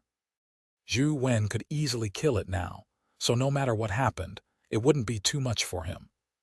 I have to think of a way to get a companion beast that augments luck or good fortune to neutralize the bad luck I have. Otherwise, I have a nagging feeling that something will go wrong having Bamboo Blade, Tiger Soul General, and Tai Sui on me. Zhou Wen thought to himself. Since Tiger Cage Pass wasn't too dangerous, Zhou Wen took the chick out with him to let it get some fresh air. It had been recently eating and sleeping all day in the dorm, making it look much fatter. And Sheng got someone to deliver food to them every day, so the antelope and chick ate like kings. The chubby chick stood on Zhou Wen's shoulder with its round face. At a glance, it looked like an owl. Chapter 693, Guidance. On the way to Tiger Cage Pass, he encountered many students. Unlike before, many of them took the initiative to greet Zhou Wen. In the past, due to Zhou Wen's relationship with Wang Minjuan and the problem with the Bureau, many students weren't willing to interact with Zhou Wen. They were afraid of being implicated. Things were somewhat different now. The anomaly at Dragon Gate Grotto allowed many students to witness how terrifying breakout creatures were. At the same time, they deeply realized that only the strong could survive and protect the human cities in the future. As for Zhou Wen, who had illustrious feats on the battlefield, many students had no choice but to reconsider their interactions with him. However, Zhou Wen looked at them in a somewhat odd manner. It wasn't because of their actions, but because he had activated his Eye of Hell and saw the invisible flames on them. It was as though he was looking at EXP treasures. Thankfully, Zhou Wen's mind was relatively normal. If he were Jock, he would have long culled them for the experience. Zhou Wen, what are you doing here? Zhou Wen had just arrived at the entrance of Tiger Cage Pass when he saw Lai Weiyang leading a group of girls outside. Senior Weiyang, I'm here to kill demonized generals, Zhou Wen answered. Lai Weiyang joked, Dear Almighty Zhou, shouldn't you be killing mythical creatures? Why are you here in Tiger Cage, Pass to snatch the mere demonized soldiers and demonized generals from us? Is there any justice in this world? Zhou Wen didn't know what to say as Lai Weiyang continued. We also have to enter Tiger Cage Pass to kill demonized soldiers and demonized generals. These juniors aren't experienced enough. Why don't you join us? You can give the juniors a demonstration. Lai Weiyang's invitation didn't conflict with Zhou Wen's intentions, so he nodded and said, Actually, killing ordinary demonized generals isn't difficult. Previously, Lai Xuan and I made a strategy. If one follows the strategy, they only need 4 or 5 at the mortal stage to kill a demonized general. Senior, teach us please, a female freshman said to Zhou Wen. The girls immediately turned rowdy, clamoring for Zhou Wen to teach them how to kill demonized generals. Of course, Zhou Wen agreed readily. After all, his goal was to farm invisible flames. He wouldn't waste much time teaching them. The group of girls happily followed Zhou Wen into Tiger Cage Pass. Some of the girls even pulled him along, and to teach them how to kill demonized soldiers. Lai Weiyang didn't stop him. All she did was watch with a smile. However, she thought to herself, do you little vixens really think that this is some treasured meat? If it was really a treasure, I would have called dibs long ago. Would you even have a chance? It's just a piece of titanium alloyed bone. Ignoring the possibility of eating it, just attempting to bite on it will spoil your teeth. Indeed, as Lai Weiyang had expected, the girls originally imagined that Zhou Wen would gently teach them. He might even hold their hands and teach them. This way, they could have some intimate contact with this famous senior. It might even lead to a romantic beginning. However, when Zhou Wen really started teaching them, they realized how ridiculously wrong they were. Zhou Wen simply used the standards of a soldier on them. No, it should be said that he requested inhuman standards of them. That's not right. Your foot has to stretch out 3 centimeters more. Lower your head a little more and punch with more strength. Can you not draw circles with your sword? Be more efficient. Why are you twisting your waist over there? Stand straight. Zhou Wen spoke to them as though he was lecturing a recruit. Zhou Wen felt that there was nothing wrong with this. On the battlefield, a tiny mistake could cost them their lives. They needed to be absolutely correct. Furthermore, if they wanted to kill a legendary demonized general at the mortal stage, they needed to be precise in everything. Otherwise, problems would easily arise. Zhou Wen had taught them according to the standards he had been shown during his practices with Lai Xuan and Feng Qiuyan. He had even lowered his standards to the minimum. Even so, they failed to meet the requirements. Zhou Wen couldn't help but frown. The girls realized that this was different from what they had imagined. They originally thought that it would be a pleasant interaction with their senior, but they ended up being treated as animals. Seeing many girls leave silently, Lai Weiyang laughed inwardly. These girls have finally seen how clueless a man can be. Sometime into Zhou Wen's lesson, he realized that the number of girls who listened to his explanations and guidance was decreasing. Furthermore, they were all over the place. They couldn't meet his standards. However, there was a first-year junior who surprised Zhou Wen. She had meticulously completed all the techniques that Zhou Wen had taught. Although there were some mistakes, she was much better than the other girls. Furthermore, the junior was rather talented. She seemed to realize her mistakes and would fix many of them in her next practice. Senior, can I kill a demonized general alone at the mortal stage? The other girls had already distanced themselves from Zhou Wen, but this girl took the initiative to ask him. It's not impossible. Show me what you've learned. Zhou Wen felt that the girl was rather talented and hardworking. He wasn't stingy with teaching this junior. The girl showed Zhou Wen what she had learned. Although Zhou Wen saw that she hadn't learned any essence energy skills, her basics were very solid. It was obvious that she had worked hard and was an all-rounder. Zhou Wen couldn't help but recall the time he cultivated ascetic meditation. Like the girl, he had been silently cultivating, doing his best to do what he could. With your present skills, it's a little difficult to kill a demonized general. I can slightly change your movement technique's positioning. That might allow you to kill a demonized general. However, before that, you still need to train your strength. Your present strength isn't enough. Furthermore, this will require a lot of practice in actual combat. It's not something that can be done in a short period of time, Zhou Wen said. If it's not troublesome, can you teach me? If it's too troublesome, forget it, the girl asked in embarrassment. It's not troublesome. Zhou Wen explained how to change her movement technique. In fact, it was just adding some basic techniques of transcendent flying immortal. Zhou Wen demonstrated it once and guided the girl several times. Lai Weiyang couldn't help but be surprised when she saw the girl learning from Zhou Wen. It was really surprising that there was a girl who wasn't frightened away by him. Zhou Wen guided the girl a few times, and when he saw that she wasn't making any more mistakes, he said to her, "Your movement is right, but you need to spend time practicing. When you can use it freely in battle, along with a raise of your strength, you can kill a demonized general alone." "Thank you, senior. I know what to do." After thanking him, the girl went to the side to silently practice. Seeing that no more girls were asking him for advice, Zhou Wen began his Hell King advancement plan. The demonized soldiers in reality were no different from the demonized soldiers in game. However, these demonized soldiers had the invisible flames on their bodies. Chapter 694, Holy Hell King. When Zhou Wen drew his saber to kill the demonized soldiers and demonized generals, the girl watched from the side as though she was observing Zhou Wen's movement technique. Then, she compared it to her own movement technique and continued practicing. After Zhou Wen killed the demonized soldiers, invisible flames were immediately sucked into the Hell King's eye. However, the quantity was lacking. It was much less than the invisible flames he had obtained from killing the monk-robed skeleton and the golden-winged bird. It was like the difference between a drop of water and a pool of water. However, a tower could be formed simply by piling sand.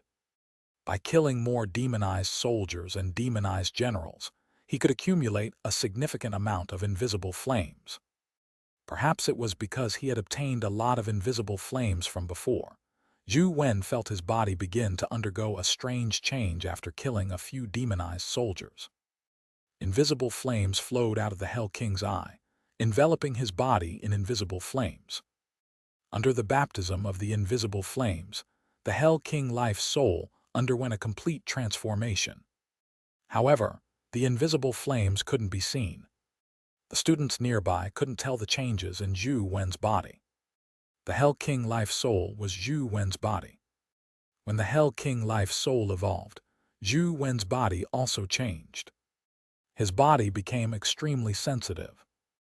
Zhou Wen could even sense a speck of dust landing on him, and this level of spiritual perception and touch made him feel uncomfortable. This feeling wasn't very good because the air was filled with dust and bacteria. It was fine back when he couldn't feel or see them. But now he could only watch as the dust landed on his face, eyes, and even on his lips. There were also the worm-like bacteria. As they entered Zhou Wen's nose and mouth through his breathing, he felt terrible. The invisible flames couldn't injure any creature, nor could it stop anything from approaching Zhou Wen. The invisible flames didn't seem to exist at all. However, it made Zhou Wen's Hell King Life soul become stronger and stronger. Finally, even the Hell King's eye changed. In the past, the Hell King's eye was only a spatial rift. There was no pupil inside, but as the Hell King's life soul transformed, a pupil-like bead gradually condensed in the Hell King's eye. The bead was condensed from invisible flames. It was formless and corporeal, making it look extremely strange. It was like a transparent pupil that floated in the Hell King's eye.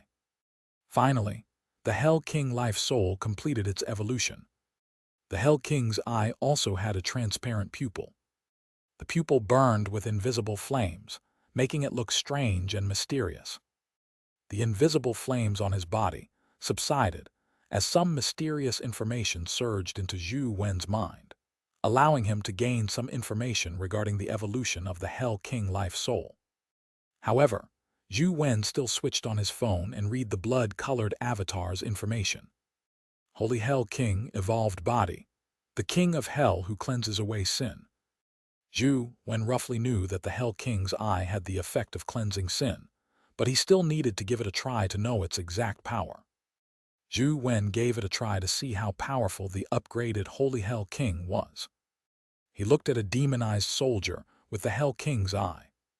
The invisible karmic sin flames in his eyes immediately burned. The invisible karmic flames on the demonized soldier's body were triggered. It burst into flames as the invisible karmic sin flames on its body became even thicker. It looked very powerful. The invisible karmic flames on the demon soldier's body grew thicker, but they didn't seem to affect the demonized soldier at all. The demonized soldier looked normal. It didn't seem to hurt in any spot. It didn't even blink. Holy SHT, how can it be useless? Could it be that the demonized soldier has already been secretly injured and will die after taking 7 steps? Zhou Wen stared at the demonized soldier for a while to see if it would suddenly collapse. As Zhou Wen watched, he counted the demonized soldier's steps. 1 step, 2 steps, 3 steps. He watched as the demonized soldier finished 7 steps. Suddenly, the demonized soldier's body paused. No way. I actually guessed right. It'll die in 7 steps. Zhou Wen was pleasantly surprised. However, to his surprise, the demonized soldier stopped and farted before continuing to wander. Zhou Wen's face immediately darkened. Without any hesitation, he killed the demonized soldier with 1 strike and swallowed the invisible flames on its body. What the hell? After all this trouble, this Holy Hell King's ability is useless, Zhou Wen thought gloomily. Although Zhou Wen knew that the eye of the Holy Hell King was definitely useful, it didn't seem to be suitable for mainstream use. He didn't know what its exact use was. Forget it. I'll continue absorbing the invisible flames. I'll advance the Hell King to a perfect body first. Zhou Wen continued killing monsters to obtain the invisible flames. For the next few days, Zhou Wen absorbed the invisible karmic flames at Tiger Cage Pass. Finally, he charged into Tiger Cage Pass and killed the Tiger Cage demonized general and the elegant emperor's avatar puppet. However, the invisible karmic flames that these demonized soldiers and demonized generals could provide were far inferior to the monk-robed skeleton and the golden-winged bird. Despite Zhou Wen absorbing so much, the Holy Hell King didn't react at all. It showed no signs of advancement again. Reality wasn't a game. After killing the demonized soldiers and demonized generals inside, he had no choice but to slowly wait for new demonized soldiers and demonized generals to come out of the dimensional rift.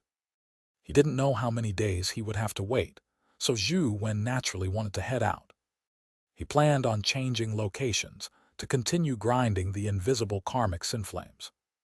Just as he was about to leave, he saw a female student enter deep inside Tiger Cage Pass and kill many demonized soldiers. Finally, she encountered a demonized general and was fighting it. Zhou Wen didn't pay her much attention and was about to leave when he realized that her movement technique looked familiar. He took a careful look. He immediately realized that the girl was someone he knew. She was the female freshman who had come here with Lai Weiyang a few days ago. Zhou Wen had even taught her some basic techniques of transcendent flying immortal. After not seeing her for a few days, the girl had already mastered the techniques.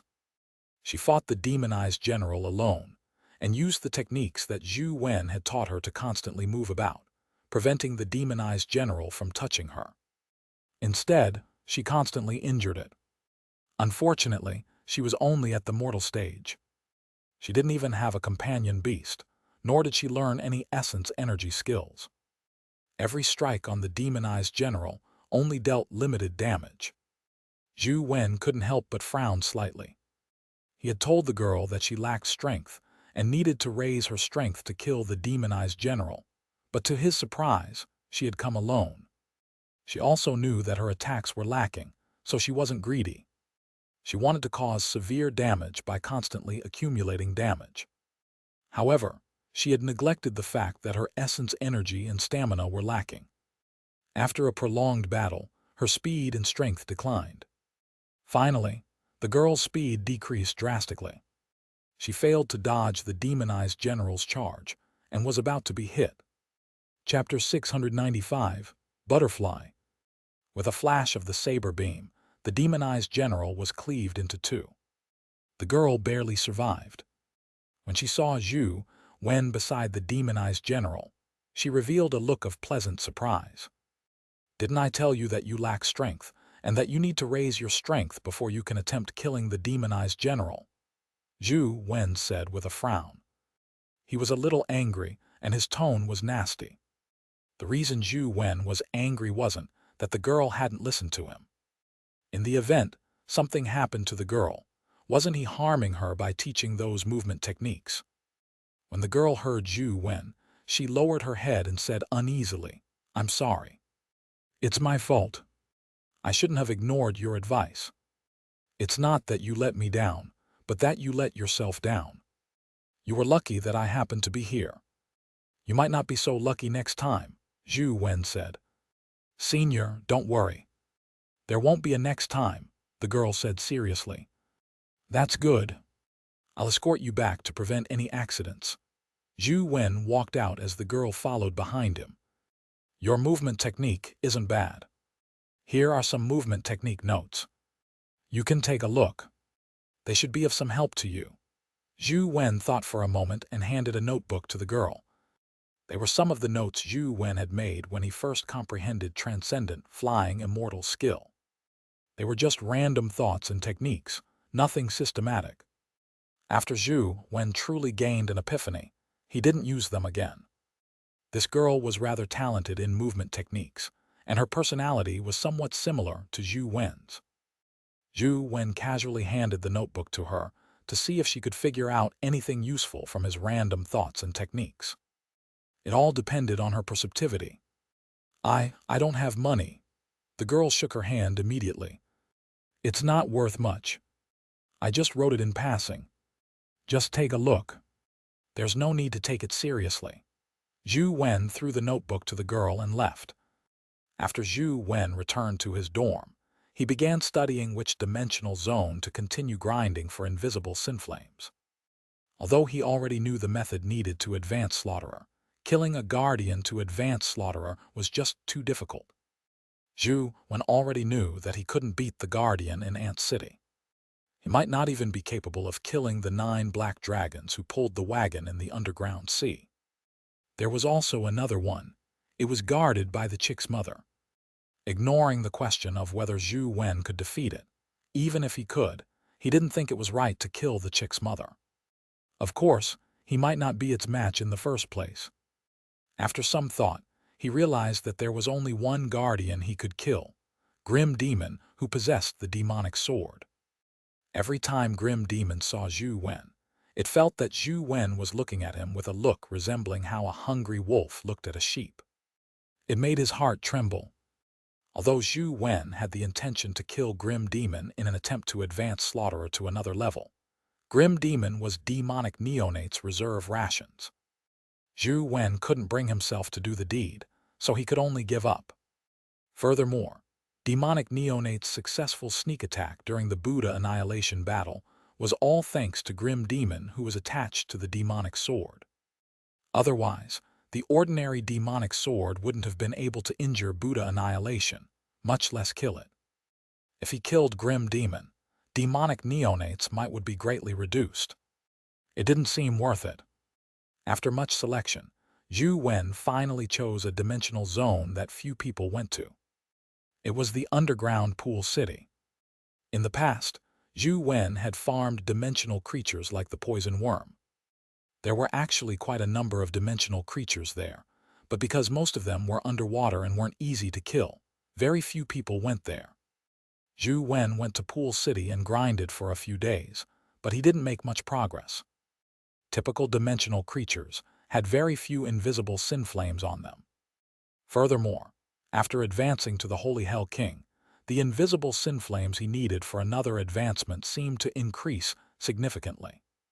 He didn't know how long it would take to advance Holy Hell King by killing ordinary dimensional creatures. Where can I kill a few dimensional creatures like the monk-robed skeleton and the golden-winged bird? Zhou Wen finally gave up on the idea of grinding ordinary dungeons to obtain the invisible synflames. Zhou Wen returned to his dorm and found Lai Xuan sitting in the living room. Seeing Zhou Wen return, Lai Xuan walked over with a smile and was about to put his hand on Zhou Wen's shoulder. Whoosh! Zhou Wen immediately placed the sheathed bamboo blade against Lai Xuan's neck. He asked coldly, "Who are you?" "Old Zhou, are you crazy? Don't you even recognize me?" As Lai Xuan spoke, he was about to touch Zhou Wen's forehead. The bamboo blade in Zhou Wen's hand slashed at Lai Xuan's neck. Boom! Before the bamboo blade struck Lai Xuan's neck, white smoke emitted from his body, causing Zhou Wen's bamboo blade to miss. After the white smoke dissipated, he saw a woman standing there. She looked at Zhou Wen in surprise and said, "How did you discover that I'm not Lai Xuan? I believe even Lai Xuan himself wouldn't be able to see through it. I'll give you one last chance." "Who are you?" Zhou Wen stared coldly at the woman as he tightened his grip on the scabbard. He wouldn't use a sheathed saber for the next strike. Zhou Wen had not noticed any flaws. The woman impersonating Lai Xuan was indeed enough to make it look real. Even if she was placed beside the real Lai Xuan, Zhou Wen wouldn't have been able to tell which was real and which was fake. However, women shouldn't have come here. This was because Lai Xuan didn't dare enter his dorm randomly when Zhou Wen wasn't around, much less sit on the sofa so daringly. This was because Lai Xuan knew very well that it was the antelope's territory. What he was most afraid of was the antelope. Every time he came, he would only sit on a small sofa or a stool. Therefore, Zhou Wen only needed a glance to know that this Lai Xuan was fake. "My name is Butterfly.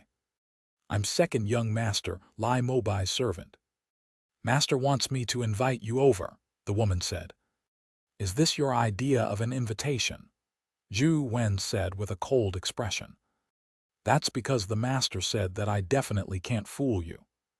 I didn't believe it, so I made a bet with him. Now that I've lost, you can kill me now if you're not satisfied. I have no complaints, Butterfly closed her eyes and said. Why is Lai Mobai looking for me?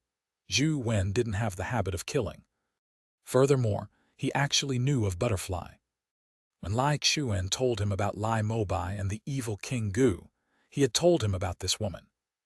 Lai Weiyang couldn't tell even when Butterfly pretended to be Lai Weiyang.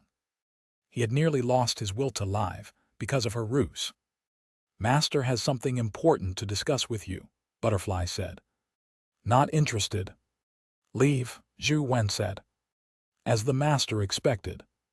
However, Master got me to ask you if you are interested in guardians. If you are interested, he will wait for you at Elegant Peace Restaurant, Butterfly said. Chapter 696, Lai Mobai's Information. In a private room at Elegant Peace Restaurant.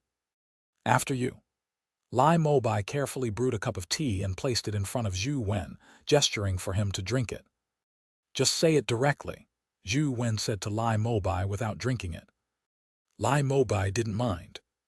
As he continued brewing tea, he said, Zhou Wen, you know what the most terrifying power in this world is? I don't know, Zhou Wen answered. Lai Mobai continued. The most terrifying power in this world is to be able to see something but not be able to obtain it.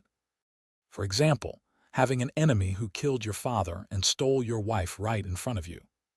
You can see him every day. You can see him smile, watch him go crazy, and watch him enjoy all the riches and glory in the world. However, you can't hurt even a single strand of his hair. This is more unbearable than any physical pain. Second young master, I'm an ordinary student. I don't understand such profound principles. If you wish to discuss philosophy, I'm afraid you've found the wrong person, Zhou Wen said. Lai Mobai brewed a cup of tea for himself and took a sip before pouring away the remaining tea. Now, there are two things I can see but can't obtain. One thing is the life of my enemy, and the other is a cocoon. Lai Mobai put down his cup and continued. Ever since John challenged you with the six-winged Seraphim, I've been trying my best to figure out what kind of power it is. In the end, I managed to find the answer, the cocoon of a guardian. Zhou Wen silently waited for Lai Mobai to continue. Lai Mobai definitely didn't invite him here to talk about this. Perhaps the heavens pitied a half-crippled person like me and allowed me to find a guardian cocoon. However, there are terrifying mythical creatures guarding it. I spent a lot of effort and paid a huge price, but I failed to even approach it. Lai Mobai looked at Zhou Wen and said, but you are different. You have the ability to help me approach it. Why should I help you? Zhou Wen asked. Because you can bet on a 1/3 possibility, Lai Mobai said with a smile. What do you mean? Zhou Wen didn't understand what Lai Mobai meant. According to what I know, a guardian like the six-winged Seraphim wouldn't casually reach an agreement with a human. Instead, it depends on whether that person manages to obtain their recognition. I know where the guardian cocoon is, and you have the ability to get us near it. Each of us will have one chance. I'll have it go first. If I don't succeed, it will be your chance. Of course, it's also possible that we won't be able to obtain its recognition, but you have at least a 1/3 chance, right? Lai Mobai said. Zhou Wen fell silent. He was naturally interested in the guardian cocoon. Not only was he interested, but he also wished he could immediately find one. However, he didn't want to obtain the guardian's recognition, but to kill it. However, Zhou Wen knew very well that every guardian had terrifying strength. They were top-notch existences among mythical creatures. He didn't know if his strength could kill the guardian. Lai Mobai continued. The guardian cocoon I discovered is in the South District. It's where I obtained my essence energy art. According to my speculation, Since I could obtain the essence energy art there and condense the evil King Gu life soul, perhaps it might be compatible with the guardian cocoon, elevating my chances of success. Unfortunately, my foundation has been destroyed and I've already cultivated another essence energy art. This is also where I'm at a disadvantage. In short, my chances are very high. It's not like you don't have a chance. Do you want to take a gamble? The decision lies with you. Aren't you afraid that I'll snatch your chance? Zhou Wen said to Lai Mobai. Lai Mobai laughed. Just as I said, I can't do anything while watching my enemy live a carefree life. Now, I'm living a life worse than death. If it were you, would you be willing to take the risk?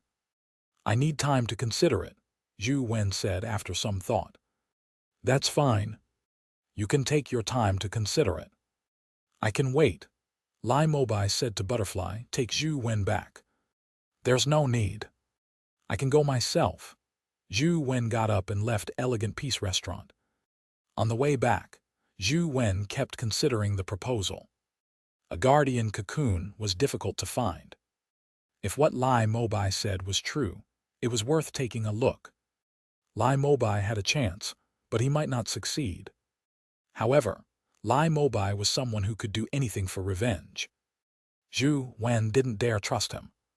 When he returned to school, he realized that Sheng was waiting for him outside. Young Master Wen, the selection of treasure chests in the maze has been prepared. When do you plan on going? And Sheng directly explained his intentions. Let's do it now. Zhou Wen also wanted to resolve this matter as soon as possible. The world was changing at an increasing pace. Who knew if there would be a chance to go in the future? It was best to go early before the dimensional zone seals completely collapsed. I share the same thoughts. Get in. And Sheng opened the car door and let Zhou Wen in before taking the driver's seat. Young Master Wen, why did Lai Mobai want to see you? And Sheng clearly knew that Lai Mobai had met Zhou Wen. Zhou Wen didn't hide it as he recounted the matter. Ah, Sheng, there's something I don't quite understand. Why did Chancellor Leng kill Buddha Annihilation and not choose to attempt a contract? Zhou Wen asked. I'm not too sure about that. I'm afraid only Chancellor Leng can answer you. And Sheng shook his head. After a pause, Sheng continued. What Lai Mobai said might be true, but it's probably too late to go now. Why do you say that? Zhou Wen was puzzled. According to reliable intelligence, Zhang Chengyu, Xia Liuchuan, and Dugu Ji have gone to the South District together. Furthermore, their target is a guardian egg. The place they've gone to is very close to the region Lai Mobai mentioned, and Sheng said. Lai Mobai didn't say where the guardian egg is. How do you know where it is? Zhou Wen asked. The Yen family has naturally been secretly paying attention to people like Lai Mobai. He used to stay in the South District for a period of time. We've checked the areas he has been to and can determine a general area, and Sheng explained. I see. That's a pity. Zhou Wen was originally tempted, but after hearing Sheng's words, he felt that his hopes were most likely dashed. The roads these days were difficult to navigate. And Sheng stopped the car inside a service station before the two of them rode their companion beasts forward. Zhou Wen rode the great Might Vajra bull as though he was walking on flat ground in the forest. His speed wasn't slower than driving. Young Master Wen, you have to memorize the map of the maze. Although I'll lead the way for you, you'll have to come out by yourself if you get lost inside. And Sheng exhorted Zhou Wen again. Chapter 697, Treasure. The maze map was very complicated. Even with Zhou Wen's memory, it took him a long time to memorize it. Apart from the maze being overly complicated, it was also because the maze was constantly changing. The degree of change was so complicated that it far exceeded the limits of what ordinary humans could imagine. Memorizing the map didn't only require memorizing the routes, but it also required some formulas. When one really got lost, one didn't have to rely on their brain's memory of the routes. Instead, one had to use formulas to calculate the way out. Zhou Wen had spent quite a bit of time on this. To be safe, he had put in a lot of effort. 2 days later, Zhou Wen and Sheng arrived at an inconspicuous field. It was originally a cornfield, but it was very remote. After the dimensional storms, there was an anomaly here. The corn here grew extremely tall. Each of them was as tall as a tree. The corn on them was golden and even bigger than a person's head. Furthermore, ever since the dimensional storms, the corn here hadn't withered. They kept growing. The entrance to the maze was in the cornfield. Back then, Tianzuo and Sheng had fled from a mythical breakout creature. In their panic, they escaped into the cornfield and ended up falling into the maze. As a result, they escaped the calamity, and Tianzuo obtained his first mythical companion beast there. And Sheng circled the cornfield for a while before finally finding a spot. He used a shovel to dig up the soil on the ground, revealing a metal plate. He lifted the metal plate and revealed an ancient well. And Sheng patted the soil in his hand and said, "Overseer and I disguised this place to prevent others from accidentally entering. Firstly, it was to prevent the treasure chests from being opened by others. Secondly, it was to prevent humans from entering. It's impossible for people to come out of such a complicated maze. Death would be the only outcome in that event. Young Master Wen, you have to follow me closely after we go down. Don't take the wrong path," and Sheng exhorted before heading down the well. Zhou Wen followed Sheng down the ancient well. There was still water at the bottom.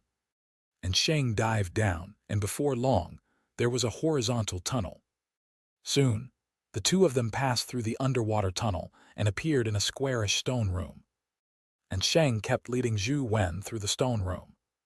Every stone room looked identical. There was almost no difference. Every stone room had 6 exits in all directions: up, down, left, right, forward, and back. Ordinary people wouldn't be able to walk far before getting lost. Furthermore, the stone house here could move on its own. It made it even harder for ordinary people to leave. The only thing worth rejoicing about was that there were no dimensional creatures in the maze. All they needed to do was identify the path and ensure that they didn't get lost. And Sheng kept walking and stopping, occasionally doing some calculations. After 3 or 4 hours, he finally found a treasure chest with Zhou Wen. This stone house was a little special because there was no exit at the bottom. There was a stone chest in its place. It was different from the treasure chest inlaid with gold and silver that Zhou Wen imagined. It was an ordinary stone chest that didn't look anything special. The treasure chests here are very strange. A person can only open 3 treasure chests. Once you open 3, it will be difficult to touch any more, even if you use all your strength. According to our past experience, the treasure chests might be empty. There might also be companion eggs, dimensional crystals, and some strange items. They are all dimensional items, and Sheng said. Zhou Wen walked forward and held the lid of the treasure chest, lifting it up. There was no golden light, nor was there any treasure aura. In the huge chest, there was only a palm-sized crystal hourglass. "What's this? What's its use?" Zhou Wen took out the hourglass and sized it up.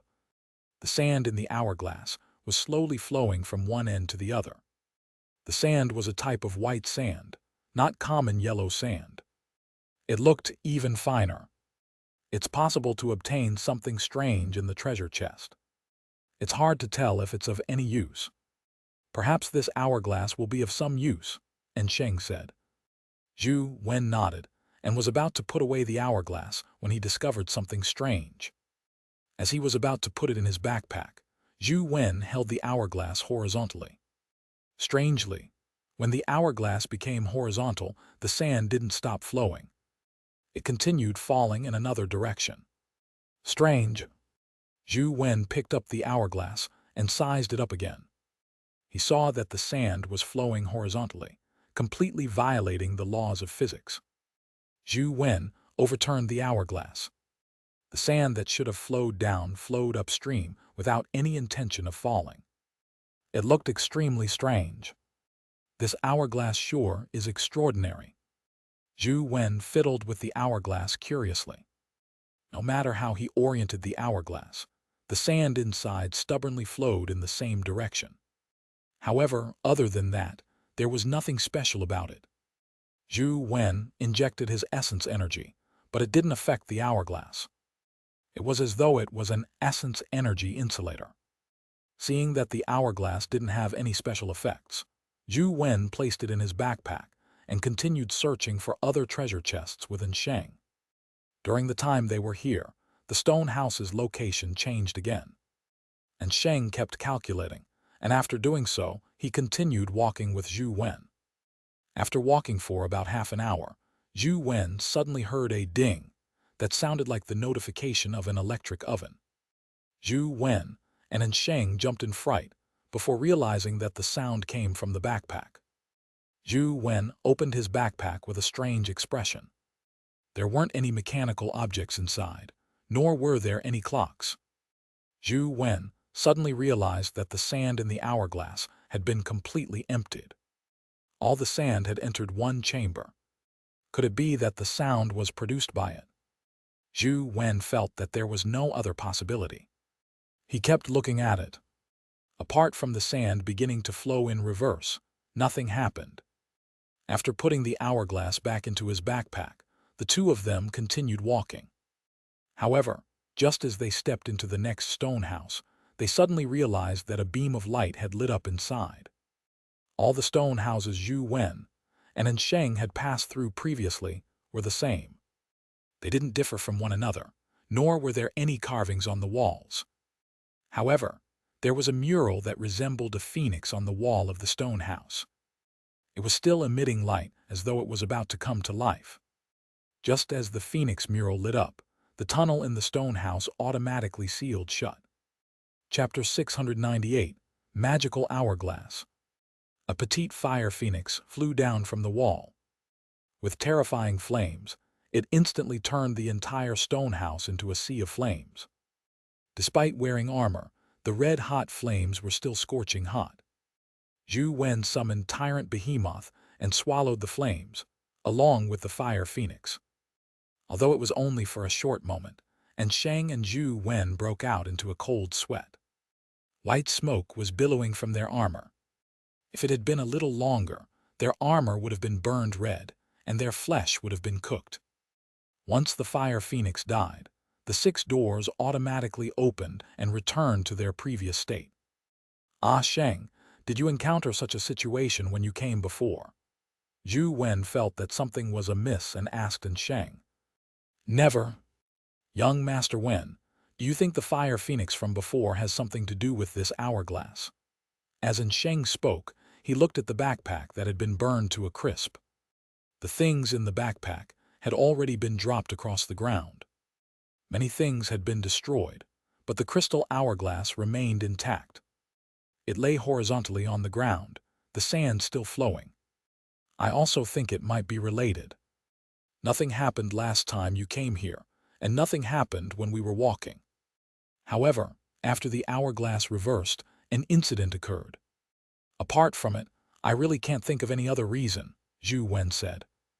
Let's use our companion beasts to scout ahead and see if the other stone houses have the same problem. As Sheng spoke, he summoned a lion and let it enter the next room Sheng planned on entering. The moment the lion entered, the stone house suddenly sealed shut. Soon, Sheng's expression changed. Zhou Wen used Truth Listener's powers to figure out what was happening next door, but he couldn't hear anything.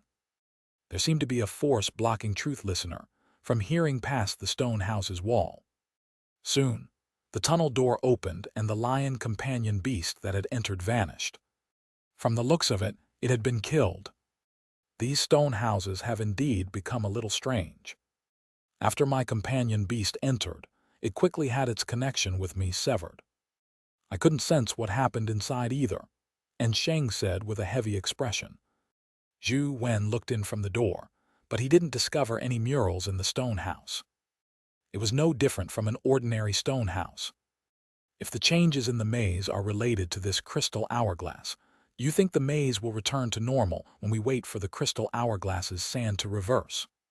Zhou Wen said as he looked at the hourglass in his hand. That's very likely. And Sheng stared at the sand in the hourglass and said, from the speed at which the sand flows, it should reverse every hour. Let's wait here for an hour. All right. Zhou Wen also felt that it was better to wait. God knew what other strange things were in this maze. Although he had mythical pets, his body was still at the epic stage. If anything happened in such a small stone house, he might not be able to dodge it. It was useless no matter how strong his companion beasts were. The two of them waited in the stone house as time ticked by. When the sand from the hourglass completely flowed out, they heard a chime that was identical to the sound they had heard previously. In the next second, the sand in the hourglass began to flow in reverse. I'll give it another try. And Sheng summoned another companion beast and let it enter the room the lion had entered. Indeed, the stone house's passageway didn't close this time. The companion beasts inside didn't show any signs of trouble. We were right. And Sheng carefully entered the room, but there weren't any incidents. Therefore, Zhou Wen and Sheng used their companion beasts as scouts and continued proceeding towards the next treasure chest in the maze. They passed many stone houses, but nothing happened. When the hourglass reversed, the two of them stopped and didn't continue advancing. They stayed in place for an hour, waiting for the hourglass to reverse again before continuing. It was unknown what kind of relationship the hourglass had with the maze. It could actually control it. The situation inside the maze was completely different when the sand flowed in the different directions. When he was forced to rest, Zhou Wen studied the hourglass. He wanted to see if he could control the flow of sand in the hourglass. If he could control it, wouldn't he be able to control this maze? However, after studying it for quite some time, Zhou Wen didn't discover how to control the hourglass. The main reason he didn't dare act rashly was that he was afraid that he would damage the hourglass. That would only make things worse. I'll think of a way to study it after we leave. Zhou Wen temporarily gave up the idea of controlling it. Young Master Wen, I seem to have discovered something, and Sheng said. What did you discover? Is it a secret regarding the maze? Zhou Wen hurriedly asked. No. And Sheng shook his head and said, after so many experiences with you, I realized that as long as you enter a dimensional zone, it's easy for unexpected things to happen. Coincidence, it must be a coincidence, Zhou Wen said firmly. Although he also felt that something would happen every time he entered a dimensional zone, he definitely wouldn't admit that he was a jinx. Even if there's a problem, it's definitely because of the Tiger Soul General, Bamboo Blade, and Tai Sui. It's definitely not my problem, Zhou Wen thought. And Sheng laughed and said, actually, this isn't bad either. At the very least, it won't be that boring. It's always so thrilling every time I enter a dimensional zone with you. It really has nothing to do with me, Zhou Wen said with a sullen expression. The two of them kept walking and stopping. After traveling for more than 30 hours, they finally arrived at the room where the second treasure chest was. Young Master Wen, open it and take a look, and Sheng said with a heavy expression. Do I really have to open it? Zhou Wen asked, somewhat worried. The crystal hourglass appeared in the first treasure chest. Who knew what was inside this chest? It would be fine if a companion egg or dimensional crystal dropped, but if a bomb appeared and blasted them to death, it would be terrible. Although it was just an analogy, Zhou Wen couldn't rule out the possibility of a bomb inside. Open it. Even if there's a Buddha annihilation inside, we can just fight it again. There's nothing to be afraid of, and Sheng said with a smile. Zhou Wen swallowed his saliva and reached out to lift the lid of the treasure chest. His heart was beating rapidly like a drum. And Sheng and Zhou Wen looked into the treasure chest and were taken aback. There was actually another chest in the treasure chest. The material and style were the same as the treasure chest, but it was a little smaller. Zhou Wen frowned slightly as he opened the lid. He saw that there was an even smaller treasure chest inside. After opening 7 or 8 treasure chests, all he saw were even smaller ones. Chapter 699, Strange Treasure Chest. Are you kidding me? Don't tell me that it will be an empty box in the end, Zhou Wen said gloomily. And Sheng laughed. As expected of young Master Wen. The overseer and I opened 6 treasure chests, but none of them were as interesting as a single one of yours. This really has nothing to do with me. You were the ones who picked the good treasure chests. The remaining treasure chests are all so strange, Zhou Wen said gloomily. Quickly open it and take a look. I'm really looking forward to seeing what's inside, and Sheng urged. Zhou Wen had no choice but to continue opening the treasure chests. One after another, he opened at least 20. The treasure chest also changed from a huge chest to a tiny chest the size of a palm. Zhou Wen tried and wanted to take out the treasure chest, but although it was tiny, it remained motionless no matter how hard he tried. Zhou Wen had no choice but to continue opening them chest after chest. The treasure chest had already become the size of a finger. Yet, there was still a treasure chest inside. I'm very certain now that the owner of the maze must be pulling a prank on us. There's definitely nothing in the final treasure chest. Zhou Wen felt that he had definitely been fooled. At this stage, even if it's empty, you have to open the last box to take a look, and Sheng encouraged. Zhou Wen continued opening the chest silently. The treasure chest went from the size of a finger to the size of a fingernail. FK, why are there more? I can't believe it. Zhou Wen continued opening a few more chests. The treasure chest was already about the size of the jewel on a ring. Just as Zhou Wen was about to open it, he realized that the square stone treasure chest that resembled a ring's gem was locked. Although the lock was very small, he could tell that it was a lock. Isn't this a scam?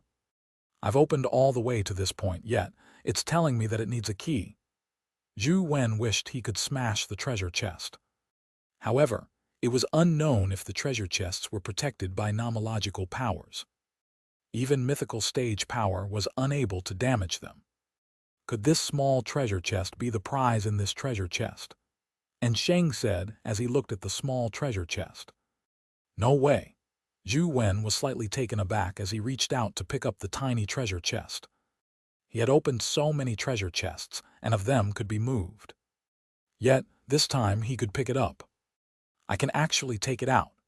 Zhou Wen immediately realized that the fellow who had placed the treasure chest here was definitely doing it on purpose. Zhou Wen took a careful look and didn't find a way to open the treasure chest. He handed it to Sheng to take a look. After studying it, Sheng returned it to Zhou Wen. The structure inside the keyhole is somewhat different from our human locks. It might require a special key to open it. Young Master Wen, put it away now. Think of a way to open it after we are out. Zhou Wen had no choice but to put away the mini treasure chest. With such a small treasure chest, there was probably nothing inside. Even if there was something, what could be inside? He had opened 2 treasure chests, which only contained strange items. Zhou Wen was beginning to miss Wang Lu. If he could get her to help him open the treasure chests, he definitely wouldn't be so unlucky to have such strange items. The two of them set off again. Due to their previous experience, Sheng was afraid that this small treasure chest would trigger a change in the maze, so he walked even more carefully. However, nothing unexpected happened. Just like before, as long as they waited for the hourglass's safe period, they could successfully pass through the stone rooms. Finally, Zhou Wen and Sheng arrived at the location of the 3rd treasure chest. Zhou Wen stood in front of it and pressed his palms together. He prayed in every direction. Gods from every denomination, please bless me. I don't wish to become rich overnight. I just want something normal to come out. Mythical companion beasts or something, just one will do. I'm really not picky. While praying, Zhou Wen summoned the baby tiger, hoping to increase his luck. Sheng held back his laughter when he heard Zhou Wen mutter to himself. he said in all seriousness. Young master, it's all determined by fate. Open it quickly. Zhou Wen gritted his teeth and opened the lid. It's indeed very normal. And Sheng looked into the box and immediately laughed. This was because the box was empty. There was nothing inside. That's it. Zhou Wen was somewhat depressed. Why don't I take you to find another box? What if you're born different and can open a fourth box? And Sheng said, Don't trouble yourself. Let's return, Zhou Wen said with a shake of his head. He decided that he would never open any cursed chests or other items that depended on luck again, unless he could come with Wang Lu. And Sheng led Zhou Wen out. It was impossible to return the way they came. As the stone room's location kept changing, he could only find a new path. Thankfully, nothing happened on the way back. The two of them successfully exited the maze. And Sheng used the metal plate to seal the well's entrance again. He covered it with soil as a disguise. Unless it was a coincidence, it would be difficult to discover the entrance to the maze. Zhou Wen realized that the crystal hourglass in his hand had appeared to freeze. The sand inside, which should still be flowing, was frozen. It looked like time had stopped. It was extremely magical. Young Master Wen, it's not as though you didn't gain anything. Even if the small treasure chest is empty, this crystal hourglass is rather magical. It might really be a treasure, and Sheng consoled. Zhou Wen wasn't in the mood to say anything. He put away the crystal hourglass and the mini treasure chest, and planned on thinking of a way to open it when he returned. The two of them returned to Luoyang, but they realized that there were very few people on the city streets. Soon, they realized that most people were watching a live stream. Someone actually challenged Primordial Sword Immortal again. It's no wonder so many people are watching the live stream. Zhou Wen used Truth Listener to search and discovered the problem. That's not surprising. There aren't many days left for the 3-month deadline. There must be someone who can't hold back. Let's see who's challenging Primordial Sword Immortal. And Sheng said as he took out his phone and turned on the live stream. He ended up somewhat surprised. In the arena, Primordial Sword Immortal had already revealed his Sword Immortal body. He stood in the arena with the stone sword in hand, but there was no sign of a challenger. Suddenly, the Sword Immortal's head seemed to suffer a heavy blow as his body flew out horizontally. What was that? Zhou Wen and Sheng failed to see what had happened. Chapter 700, The Last 72 Hours. After Primordial Sword Immortal was sent flying, he immediately flew into the air and slashed out rows of sword beams in all directions. However, other than Primordial Sword Immortal and his sword beams, Zhou Wen and Sheng saw nothing. An invisible companion beast. Zhou Wen and Sheng could see the surprise in each other's eyes. Invisibility companion beasts were rare. Zhou Wen had an invisibility cloak companion egg, but it was a problematic companion egg. He hadn't managed to hatch it yet. Apart from that, he had also heard of some companion beasts that could be invisible. However, they weren't absolutely invisible. For example, a companion beast named Chameleon could fuse with the environment through chameleon transformation and reach the goal of invisibility. However, this kind of invisibility was basically useless against top-notch experts. Ignoring mythical creatures, even epic experts like Zhou Wen's Hell King Life Soul could sense minute changes in the airflow. To just be visually invisible wasn't of much use against top-notch experts. It was only when dealing with special skills like the bright torch vision world that invisibility had some effect. What was truly terrifying wasn't visual invisibility, but complete invisibility. Even one's body could be concealed. It wouldn't cause any airflow, emit heat, or produce a life force field.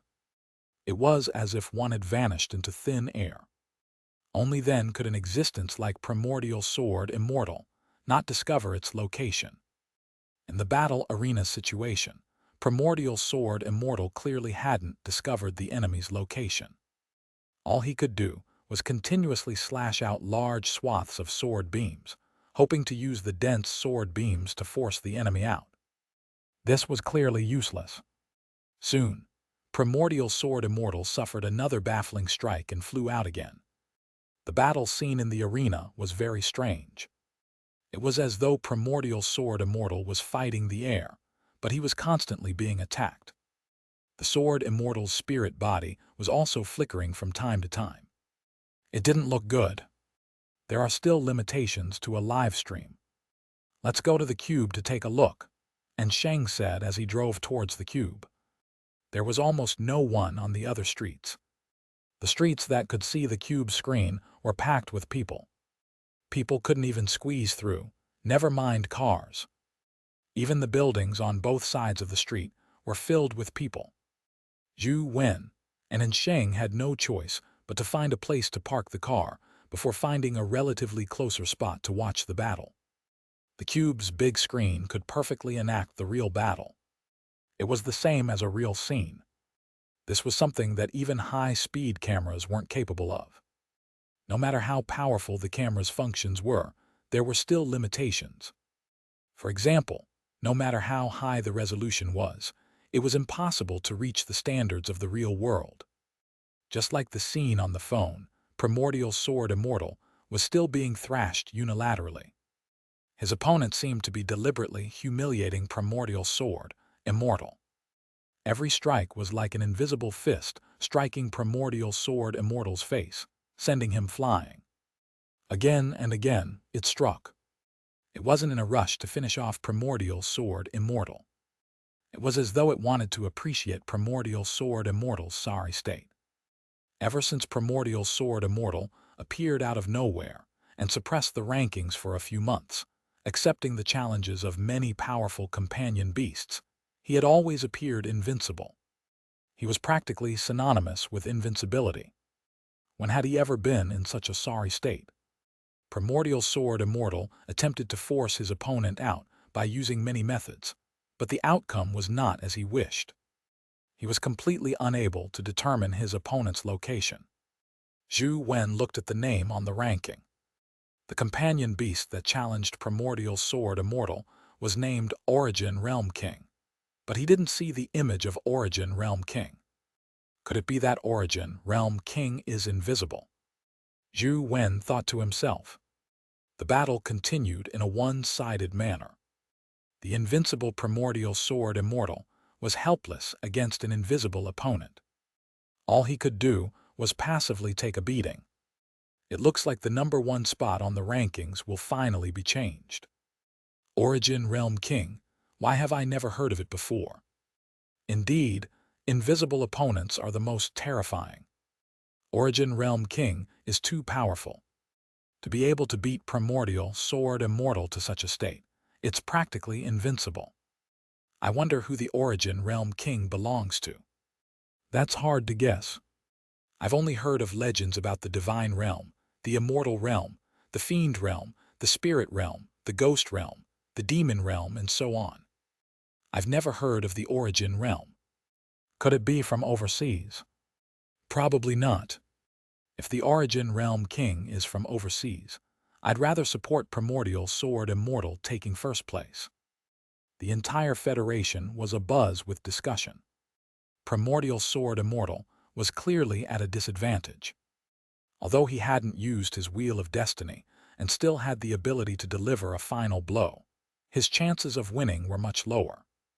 This was because most people determined that Primordial Sword Immortal's Wheel of Destiny was an offensive skill.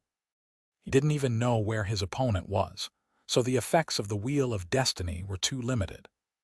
Unless Primordial Sword Immortal's Wheel of Destiny had a huge area of effect, it was difficult to turn defeat into victory. Zhou Wen watched the battle the entire time. He had even used the Holy Hell King's Eye, but he still couldn't see where Origin Realm King was.